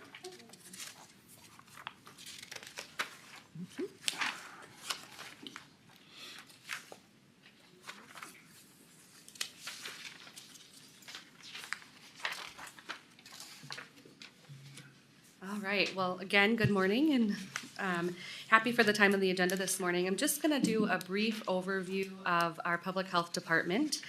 Given the new year and then also with the creation of our community health board, felt like it was an appropriate time to just do some basic general public health 101 and a little bit of information about our department. So the mission of Benton County Public Health is to empower the community to support a culture of health and well-being. Now, public health across the state level, across Minnesota, is currently working to transform our public health system. Really, where you live should not determine your level of public health protection. So the Minnesota Department of Health has adopted a national framework, which I'll show you in a moment, that outlines the responsibilities of the local public health system and our community health board. It essentially defines what needs to be in place everywhere across counties in Minnesota in order for the public health system to function, and helps to outline the vital role that public health plays in assuring that we have flourishing and prosperous communities. So this new model really sets a foundation across the state, but it also allows counties to have flexibility across their public health departments in order to provide additional provisions to meet the needs of their specific community. So here's a look at this framework, the Foundational Responsibilities Framework or model that I'll refer to here. And this is what the state of Minnesota has adopted. It's a national framework. When talking about this framework, the states decided to use this analogy of a house. And so probably about a year ago, I came and talked to the board about the state looking at this new framework. Well, they've adopted it now, no longer a draft version. And when thinking about a home and this foundational capabilities model, that analogy, these boxes down in the blue, the blue rectangles down here, these are the foundational capabilities that all public health departments will be expected to provide. Just like we have a foundation in a home, you need to have a strong foundation for your house to function and to work well. We need to have a strong foundational skill in public health in order for the health system to function and work well. Now the second kind of piece here is up in the blue circles. So up at the top, these are called foundational areas. And so the state talks about these like rooms of a house. So when you think about you go into a home, or I go into my home, I can expect to find a kitchen, a bedroom, a bathroom, those kinds of things. Different homes have rooms. These foundational areas represent similar to what you might find in a home. If you go from county to county across the state of Minnesota, you should expect that each of those counties has similar services that they're providing. So you'll have communicable disease control, chronic disease prevention, maternal child health and family health, those sorts of things. So again, just like we'd expect to see the same types of rooms in each home, we would expect to see the same types of areas that public health is working in across the state. Going back to that notion that no matter where you live, you should expect the same level of protection from the health department. And then lastly, at the very, very top up here are those community-specific services. And this is where, way up at the top, where our community health board has the ability to provide services in areas of public health that are unique and specific to our county. So when we identify things, through our community health assessment, for example, or different needs of our community and our county, we have the ability locally to still provide those provisions. So this framework allows for that unique mix of no matter where you live in the state, you can expect some strong foundation of your public health system. You can expect to see those foundational areas, but then you can also expect to see things that are unique to that county and that community. So Benton County Public Health was awarded, we had our award letter about a week ago, Friday, $204,632 for this year's amount to build capacity and infrastructure in this model. So this is the new model that's been adopted. This is the new funding, the Foundational Public Health Responsibility funding that we've been talking about. That award amount is a base amount, and so it's expected to occur similar to how our local public health grant does. All right. So in addition to our local public health foundational areas of responsibility, as a community health board, we're also required to adhere to the 6 public health areas of responsibility in statute. So we've talked about this, I think, in the past. So I won't spend too much time here. Just that, we know that early prevention can prevent dire and expensive healthcare problems later in life, and we know that healthier communities lead to more prosperous communities, and communities that are able to live, work, and play. So shown here in the slide are just those 6 areas outlined in statute of public health responsibility that our community health board must work to. This is also the work that each of our staff are doing in our public health team each and every day. So each of their roles fits into these 6 areas of public health responsibility. Now, in public health, we certainly don't do all the work of public health alone. We do this across many sectors and with many different partners. So just on the screen here, just some examples. But I think one of the coolest things about public health is really the collaborative nature in which we work, and really that collaborative spirit and mobilization of community partners towards the work efforts that we're doing. So lots of community work with different sectors. Again, just some examples on the screen, but according to the Institute of Medicine, when we think about public health, it really is what we as a society do collectively to assure the conditions in which people can be healthy. So in addition to working with so many partners and with different sectors and community players across our communities, public health in Minnesota also has that very strong local-state partnership with the state of Minnesota. And so this partnership really allows, again, for the state to help, or for us to be able to safeguard the public's health, and then also for us to have the ability locally for us to address needs that we see within our own areas. So with that, I'll just end with our vision for public health, in which is to see optimal quality of life for all. And this, really further aligns with the mission of Benton County, is I know for Benton, really creating that environment in which people can live, work, and grow. So we know that in order to live, work, and grow, it takes good health, and we've set our sights out to do just that.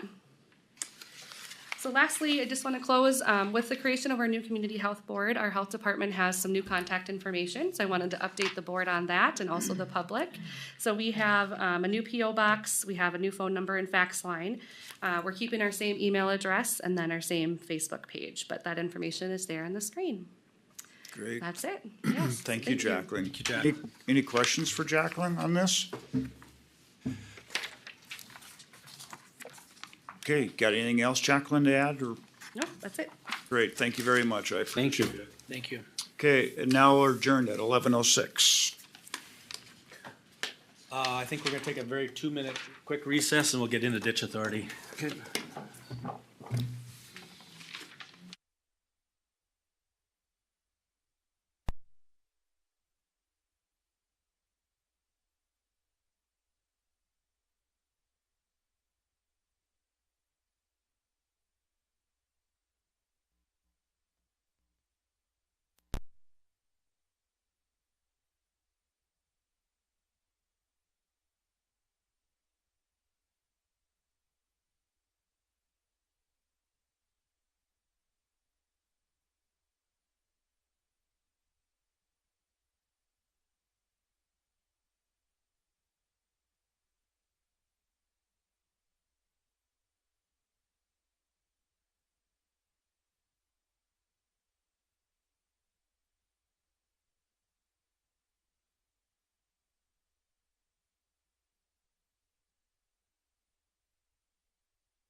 Any additions or changes to the agenda, Chris? I have none. Motion approved. Second. Motion is second to approve the agenda as presented. All those in favor? Aye. Opposed? Carried. Move on to consent agenda. Approve or amend the meeting minutes from January 2nd of 24. Motion to approve. Second. Okay, motion is second to approve those minutes. Is there any discussion? Hearing none, all those in favor? Aye. Opposed? It's carried. All right, we're gonna move on. This is a continuation of a public hearing on the acceptance of the repair of County Ditch 6 and the assessments of the final costs. Chris? All right, yeah, so this is a continuation of multiple hearings that we've had on the repair of it. In the packet was a draft version of the findings and order. Hopefully the board had a chance to review that. We believe we've incorporated all the public testimony that has been received to date at the multiple public comment periods. There's the order. One thing though that myself and the auditor would like to address, and I believe it comes into this section D where it talks about assessing for the costs and paying within 30 days of adoption of the drainage assessment. Christine has found some or suggested some clarifying language. I don't know, Christina, do you want to speak to that?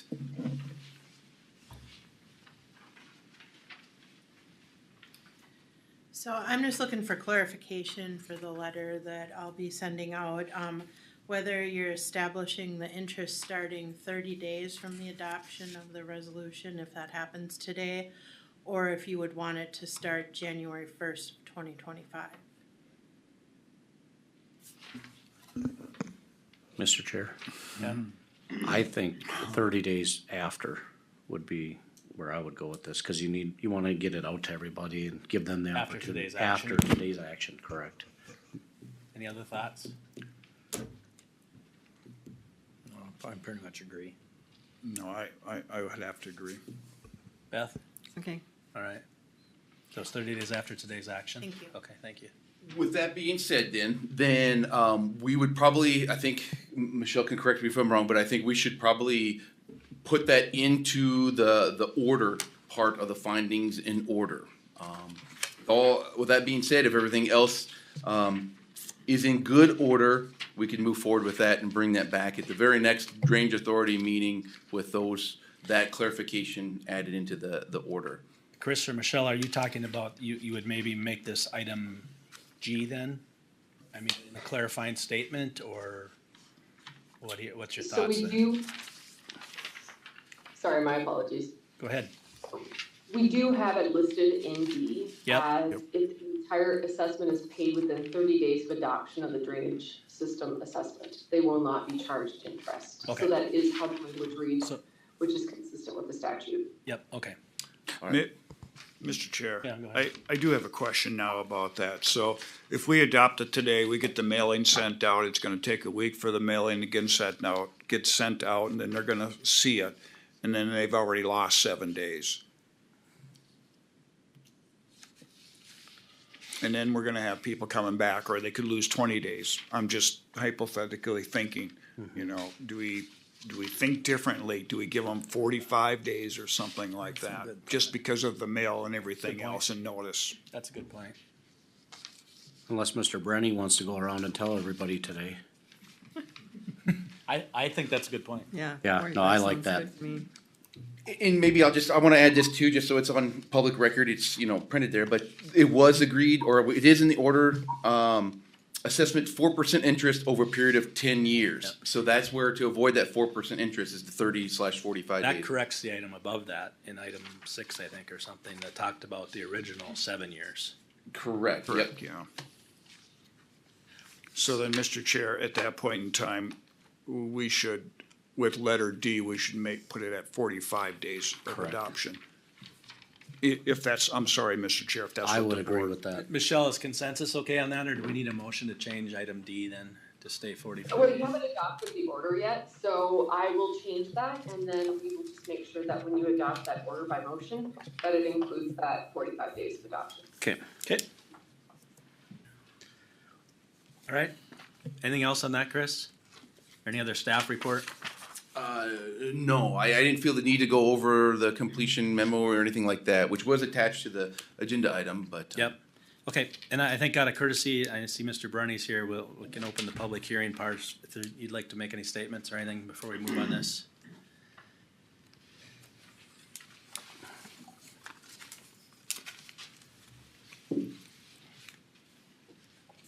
I guess Dwayne Brenny, Graham Township for record. Well, what you guys are talking about, I don't know what the consensus was. And supervisors went out, took a view of the ditch and I guess I never got any response from that. Or what the group was, so I guess I don't have nothing to say really, cause I don't know what the consensus was, so. Go ahead, Scott. Yeah, on that particular item you're talking, or the consensus we just did? Which, I just wanna make sure we answer your question. Well, the consensus, I don't know, Jared and, I think you, Scott, and Ed all made visual of the ditches.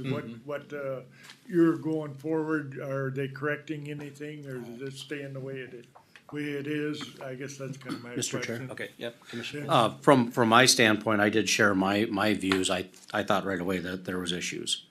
So, and I believe that those issues are being corrected. Correct me if I'm wrong, Chris. Well, so we got a quote, an hourly quote from Hellman Construction Yep. to do some additional work. So we have not directed, we haven't received direction to actually have them do that work.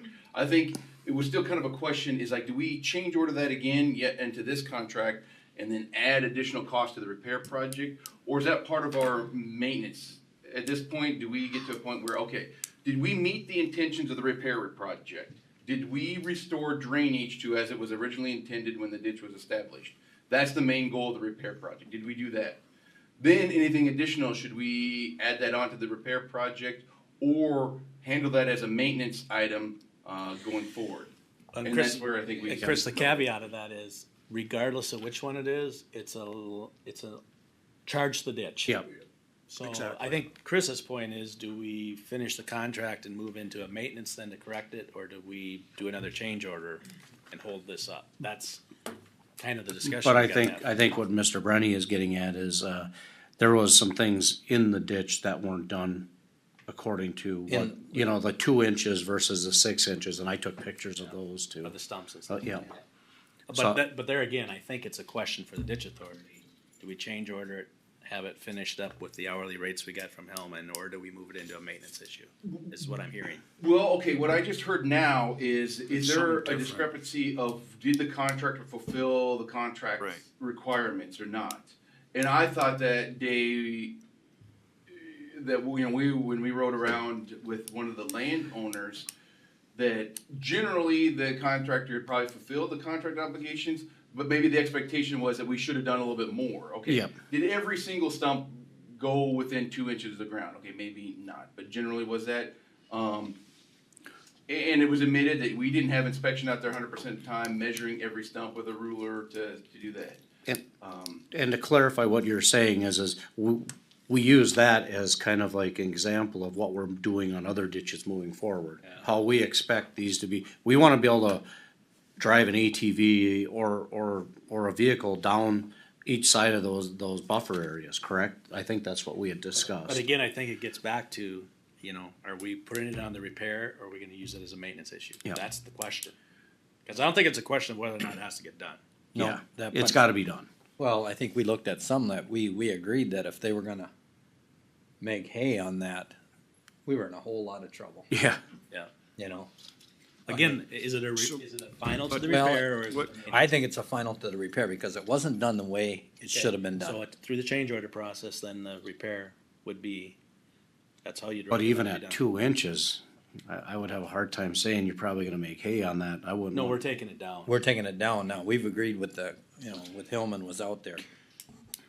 And there we go. Then we could argue that we have a change condition where we want it lower than 2 inches. We want it ground level or below. Yeah. There, boom, we could do a change order. See, That from- being said, is there a concern? I thought we had some concern with the cash flow, and that would be some impetus to go ahead and accept the repair project as now, to do the assessments, because Commissioner, you're absolutely right. It's paid for by the benefiting landowners One way or either the way. We're just delaying the repayment to the general fund by not adopting the findings in order now. Chris, if I can interrupt you, Christine, I want to put you on the spot. Any idea what we've gotten in assessments on CD6, if you had to guess? About 150,000. So about half of the cost Yeah. has been received back. I guess then I'd be in the camp of a change order to the repair. And get it done. Do we know what that cost is yet? We have an estimate on an hourly basis, and we could talk about up to a certain dollar amount, for example. Yeah.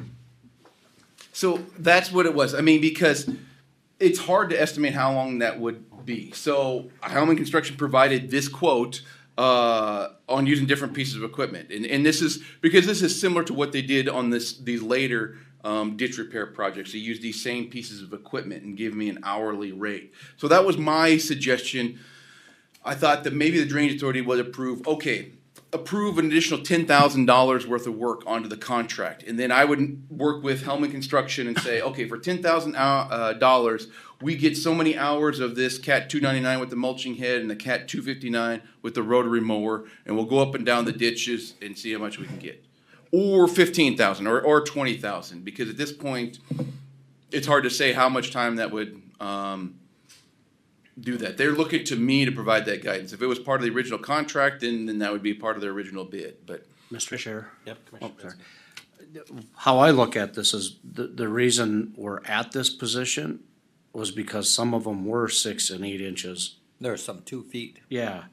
And I look at it and go, there's gotta be some give and take. If we're gonna allow more money to be put on this, they gotta take some ownership in this, saying we wouldn't be going out there if it wasn't been. He did. Yeah, Okay. and he did.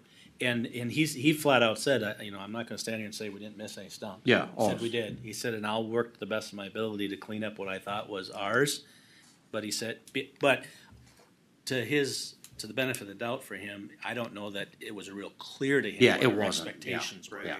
which now we've hopefully fixed. Yeah, it's a So- learning curve for everybody. You're right. I think it's a little give and take here, but So, And- my problem with that is that some of the landowners are gonna pay for the learning curve on their assessments, well, and I think you're right, Commissioner Pop, with one exception is it would have been a part of the cost regardless. Right. Yep. So, Well, once he was there, though. Sure. It would have been a I lesser agree. cost than it's gonna be today. I agree, but And our he- problem is we That's can't the fix that. give And part. he is- kind of admitted that, he didn't say any kind of dollar, he just said, I can do this in a very short period of time. Yeah, well, and I think fortunately, he could probably go out there right now and do it. Right, Yeah. I thought Up he and was down going those to go sides. out and do it. No, cause we hadn't given We him haven't the given him approval. authority, wow. Can I put you on a spot, Chris? What's your preference? Repair change order or get it into maintenance? I mean, we've got a half of our money back in assessments, which is more than I thought we would have had, so that kind of addresses the cash flow a little bit. Either way. Well, I guess from my standpoint, just as a staff and managing this and stuff, I prefer to be done with the repair project and say we've completed that process and just go ahead and start the assessments and get that kind of cleaned off our plate, and then approach this as a maintenance thing, and then we've got a separate contract in action. Once again, I'd still ask the board for approval up to a certain dollar amount for maintenance. Because those are kind of some of the ongoing discussions we need to have in part of that COW that I think you mentioned. We need to get to a point where how much do we want to spend on maintenance every year? And it may vary from ditch to ditch. But I see both sides of it. I think the primary function of this repair project was to restore drainage as it was originally intended. I do worry about some of those landowners that are not adjacent to the ditch getting additional costs on this initial assessment when they already are having a hard time seeing how they receive any benefit at all. And here we are saying, well, as part of your original benefit, we're going to add more cost. I see it more justified as an ongoing maintenance issue than the repair project. I agree with that, but it'll go right back to, it's gonna be assessed to everybody that was in the benefited area. So they're gonna get another bill regardless. True. Once we start those assessments and we pay off this initial repair project, so yeah, we've got $361,000 of a total repair project that we've received, probably about 40% if we've got $150,000. So we'll have assessments till we pay that off. We'll get to a conversation where, okay, we need an annual maintenance assessment. $5,000, $10,000, $15,000 a year in annual maintenance is a lot lower assessment, and I like to believe that's a lot more acceptable to everybody than paying off $361,000. I think the major question here becomes, was it a repair or is it a maintenance? That's what we keep boiling back down to. I'm stuck with it was a repair. Because it was supposed to be done right the first time. Right. Mr. Chair? Commissioner Schlangen? I would say that it should have been done down to at least the 2 inches, and we can call a repair, getting rid of the total stumps if we want to do that. I mean, that would be the next step. Not the original. Well, the original was the repair. Right, the original is repair, so the maintenance would be getting rid of the stumps totally under, if you want to go below the 2 inches. Ground level, to grade. Yeah. Go ahead. This is where I'm at.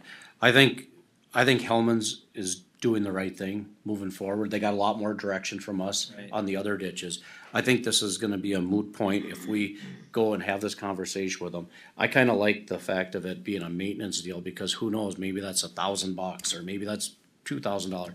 Maybe Hellman's worked with us on that, knowing that some of them were 8 inches versus the 2 inches, and they go through and wipe this out in a day or two.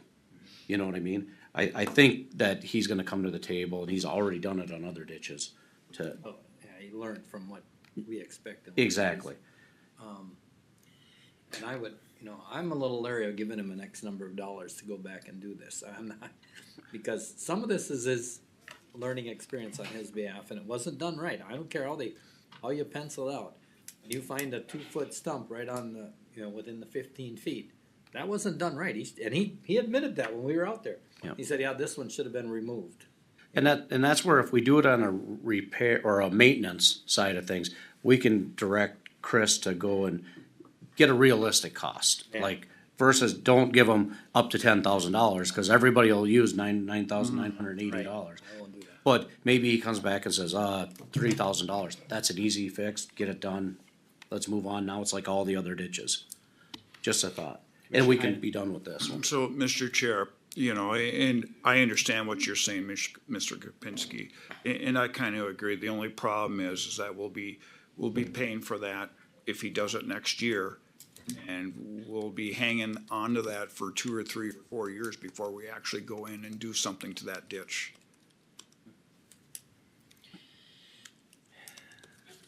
Yeah, and so we won't be able to, give it to the landowners. If I could interject. Go ahead, Michelle. All right, so if you choose to do this as a maintenance cost, what we would probably do at that August meeting is we would come back with those costs and do a supplemental assessment for that ditch for that cost.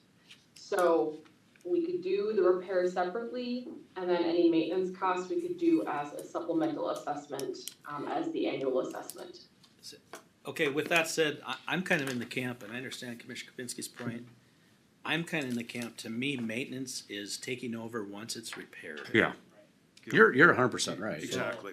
Again, to Chris's point and to Hellman's point, was the repair done according to the specs? Probably. Was there some things missed there? Yes. Probably.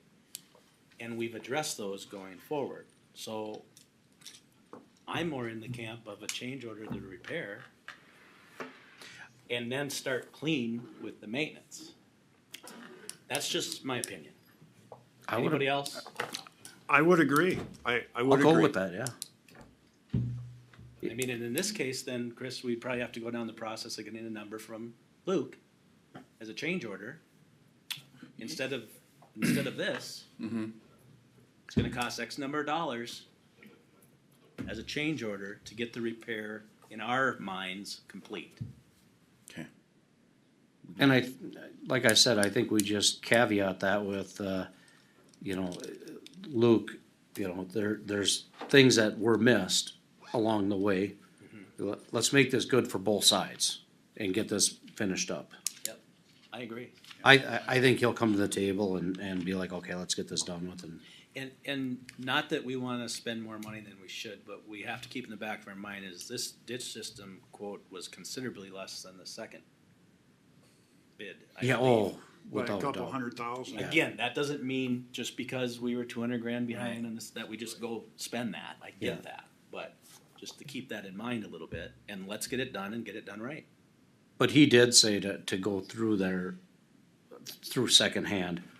I heard to go through there and do that, it would not take a lot of work to. Right. No, and he's actually got the weather now to do it, let's get Yeah. it done. If we wait, Yeah, he might and- not ever get in there. Because he was already estimating approximately 5 working days with the 2 cat machines. So these 2 here, if you do 40 hours of this one, that's $9,000 in some. This is $6,000 in some with these. So we're in the ballpark of probably about $15,000 worth of work. So if that's what the drainage authority like to do, we can forego adopting the findings in order, direct a change order to have him come out there and do that. And then just add that onto the repair project. So we know that the actual cost of the repair will be greater than $361,034. And those that have already paid in full, we will, I guess, I don't know, at this point, maybe it behooves us to go ahead and send out notice that we know that the repair costs will be increasing.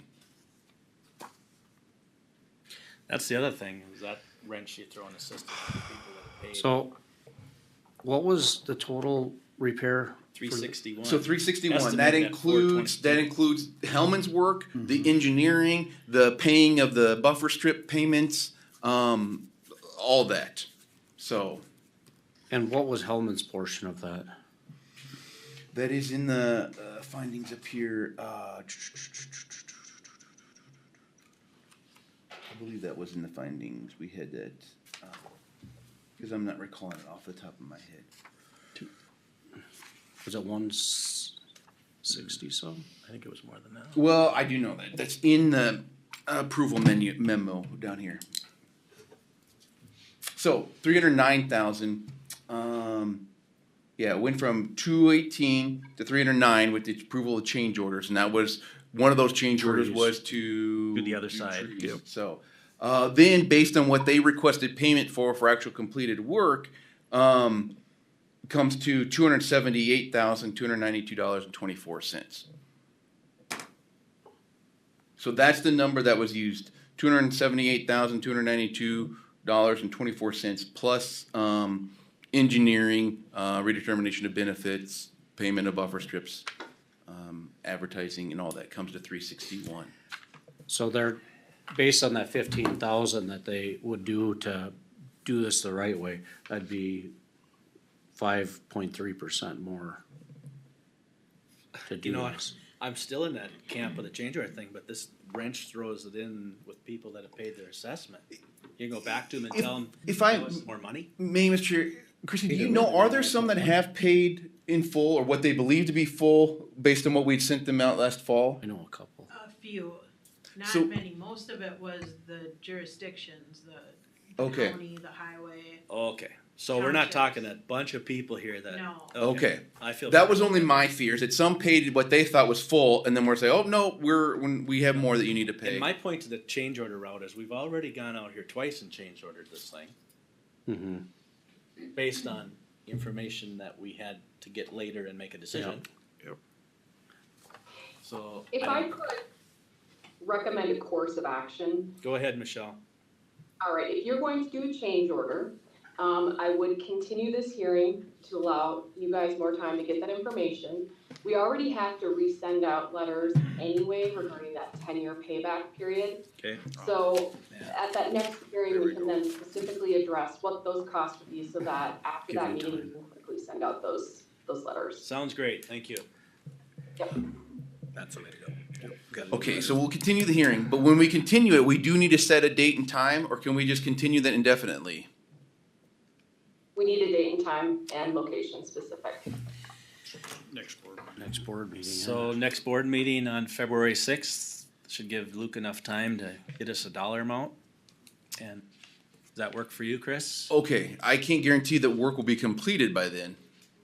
No. We're gonna need to approve a change order is what I'm Okay. understanding Yeah. first.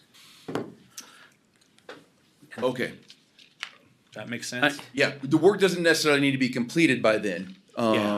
We'll just say, we'll enter a change order and then, yeah. If it takes him, if he gives us a change order saying, I estimate it's gonna be $15,000, that's all we'll authorize and actually, okay. So, I just wanna throw something in there, because the weather is I know. pretty nice right now. I know. If he would come back and say, I think it's gonna be under $10,000, I would be on the consensus right now, just say, get it done with. And we can formalize it when we come back. I agree, because I think he could be out there right now. Right now Let's say doing it. next week. No snow. Next week. He's probably gonna be able to do it a lot cheaper right now versus doing it in the spring when you're dealing with mud, tearing Oh, things God, up, yeah. everything like that. I agree, and I don't know what the dollar amount is, maybe it's 10 grand, maybe it's up to. Yeah, I mean. I mean, that direction's to him, it's Yeah. not, I would say let's try and get them at the 10, because there's both sides that are gonna, Yep. I mean, some of this stuff should have been cut down further down in the front end, and he understands. in the understands that, so. Let's see if we can, is 10 or 12 grand, I don't know. He was talking about how fast he could move with that one machine he's got, because the ground is frozen, nothing in the way, and he can see, and No snow. no snow. I think just let him get it done, and then we'll go from there. Yeah. How would you like to word that, Michelle? I would like to put the cap of the 10,000 on there to finish it up. But, yeah, it should have been done in the first place. Well, no. Still with us, Michelle? I am, Okay. yep, so I would recommend that you motion to allow Chris the authority to approve a change order up to a certain amount, and that at the next board meeting, then it will be ratified by the county board. Okay.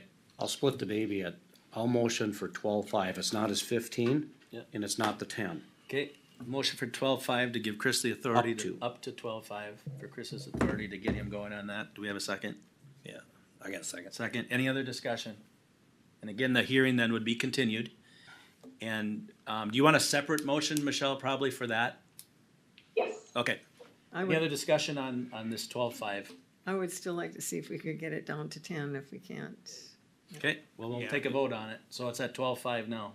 It's Any up other to discussion? 12.5. One So it more could be thing. less. If we could. We get gotta it be to careful 10. that everybody knows that the stumps that are within the ditch, if they get pulled out, that's a bad deal This for is the the buffer. I know that, but there was a lot of stumps within the ditch that were cut off that we couldn't do anything with. Right, So I just wanted to make sure Mr. Brenny knew that part as well. that we're not gonna tear that out of there. We're not gonna tear those out. Because you'll cause erosion and. So we're talking the buffer zones on both Yep. sides. Did you? Can I just say a few things before you vote? Go ahead.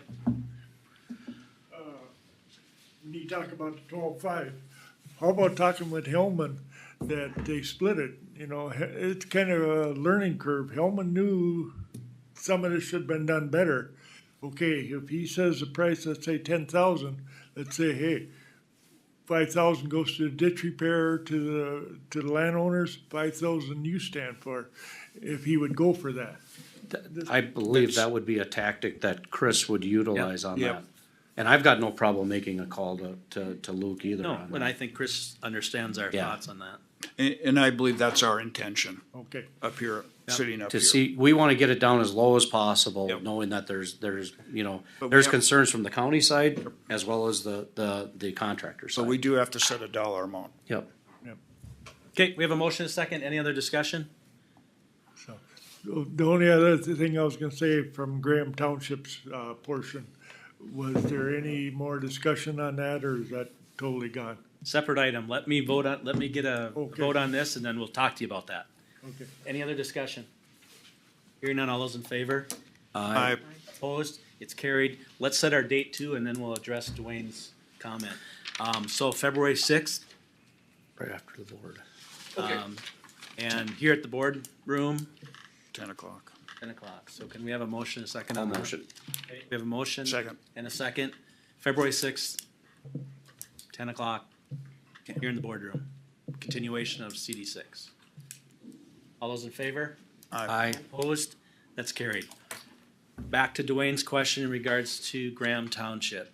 Correct me if I'm wrong, Michelle, but I believe our final discussion was that even if we wanted to, We can't. ditch authority and or the county could not pay for that because that's something we can't do by statute. Is that right? I believe that's correct. Okay. How do we get a for sure 100%? Because We did absolutely cannot, and because it didn't qualify as a bridge within that definition, it did not appear to apply that you could fund that through county board funds or county funds, that repair. Okay. So yes. You know, once again, it goes back to that wasn't done right the first time. And part of it is direction on our end too, and. Well, part of it's direction on who was doing the inspection, in my book.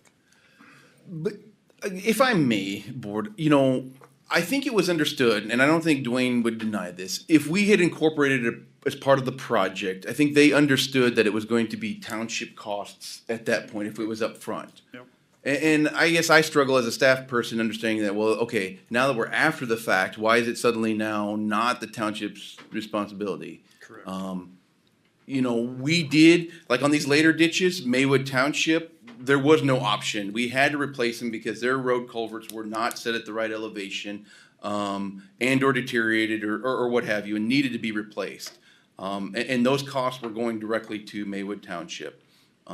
This one was one of those culverts that was, you know, in relatively good condition, close to the elevation it needed, and those discussions were had. Did the township want to have the cost to replace it and do some of those things? Even if we had added riprap to the end of the culvert or put flared ends on it, that would have been a township cost if we had incorporated it into the project up front.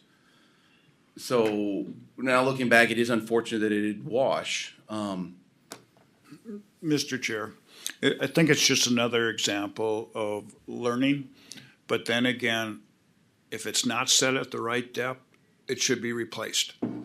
And I'm then sorry, maybe looking it back, should be we could have replaced. drawn a hard line and said, nope, we're just gonna replace the culverts. And that's where, as the road, when I put on my county highway engineer hat, I looked at our culverts and I thought, no, I think it's better for Benton County in the long run to replace our culverts now with new culverts, and we know that those will be good for 25 plus years. And I thought that was a worthwhile investment on the county highway standpoint. And we could have drawn a hard line with townships, and maybe that's a future policy discretion. Do we just draw a hard line with townships and say, you will replace your culverts as part of our project, and be prepared for those costs? That's a tough line too. It is, but look what Yeah. happened. Look what It happened. depends on the age of the culvert in my book. mean, I just feel townships- horrible about ditch 6. I Yeah. mean, The there are whole so thing many was- things that we've been learning on this whole deal, and they've been the guinea pigs, if you will.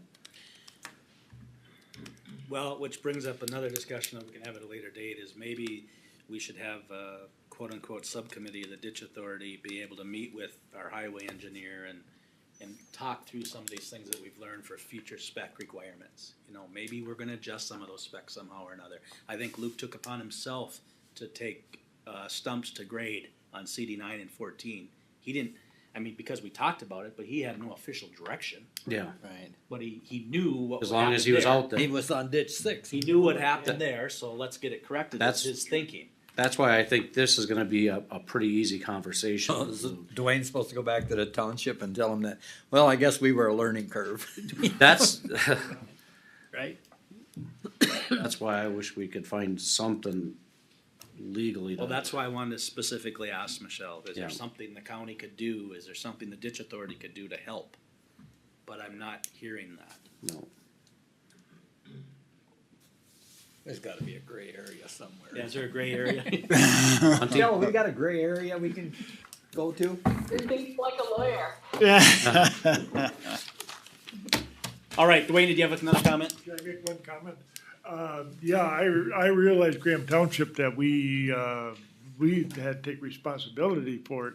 The two things I said is when we met with the engineer firm, they said, no, leave it alone. Well, you know, being the culvert was fairly new and stuff, but the learning curve now as a supervisor, if we ever did anything with a county ditch, we'd make sure that culvert was pulled up. Yep. Yeah. And done. Well, unfortunately, If that would have still washed out, even if it would have been pulled up, who would have been responsible? Would it be the township or would it go back to the contractor? Well, hopefully we're trying to avoid that in the Probably would have been to future. the road authority. Mr. Road Chair, authority. You would have been, Mr. Chair. Yep, go ahead. Quick comment, Monty, maybe this would be a great discussion for our township meeting, Yeah, just to bring up to there you go, let good point. townships. Good point. Chris will lead that discussion, right? I can get beat up for that, so. Well, But- I but I mean, can because if state from- Dwayne is gonna be there, Yeah. it might be a good. Yeah. Here's an he can example tell- of what happened, guys. Yeah. But I do have the unique perspective of being in a position for looking out for county roads and having to weigh those cost benefits. And that's what really what I looked at. It's like, okay, maybe some of our culverts didn't absolutely have to be repaired, but if we've got equipment now, no cheaper time to replace that culvert than right now, Yeah. as opposed to even 5 years down the road, it's gonna be that much more expensive. Yeah. So. All right, so we've got a continuation of our hearing to the 6th. We've got another agenda item here, consider a repair petition on CD 12. Chris? Yes. So some like what we're doing out there for ditches and want their ditches clean as well. That's a nice way of putting it. So County Ditch 12, which actually drains into County Ditch 9. So we received a petition. Here's just a map showing the location. So here's County Ditch 9 and there's Ditch 12.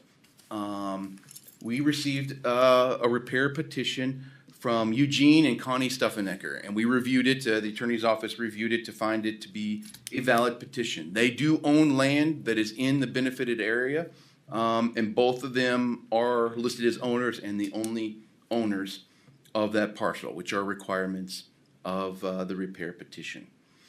So what's before you is a findings in order to accept the petition of Eugene and Connie Stuffenecker, and then actually order the repair report, which is what would be the next step, is actually do a survey of the ditch and find where it needs to be repaired and to the extent of repairing the ditch.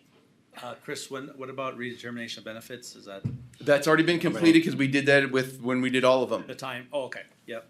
So that's where, when you receive these petitions, you look at the last redetermination of benefits and make sure that they do own property in that area. If you don't own property in that area, you're not an interested party and can't therefore petition a ditch to be repaired. No issue with, we don't have any concerns about the record, like we did with CD9 when we had to redetermine the record. I can't say that at this point. Okay. That may come up as we start to formulate the repair. So we really haven't done anything with that point. Albeit said, I have done some history review in the file to find that there was some work done in the ditch about 15 years ago. It doesn't seem to be a complete repair. But we do have a lot of records from when this was established in the early 1900s. We may have to go that route of redetermination, reestablishment of drainage records. I don't know that at this point yet. All right. So basically, it is the acceptance of the petition. Right. Commissioner Pop. How many miles or how long is this ditch? Oh, yes, that should be, I think that's in the order.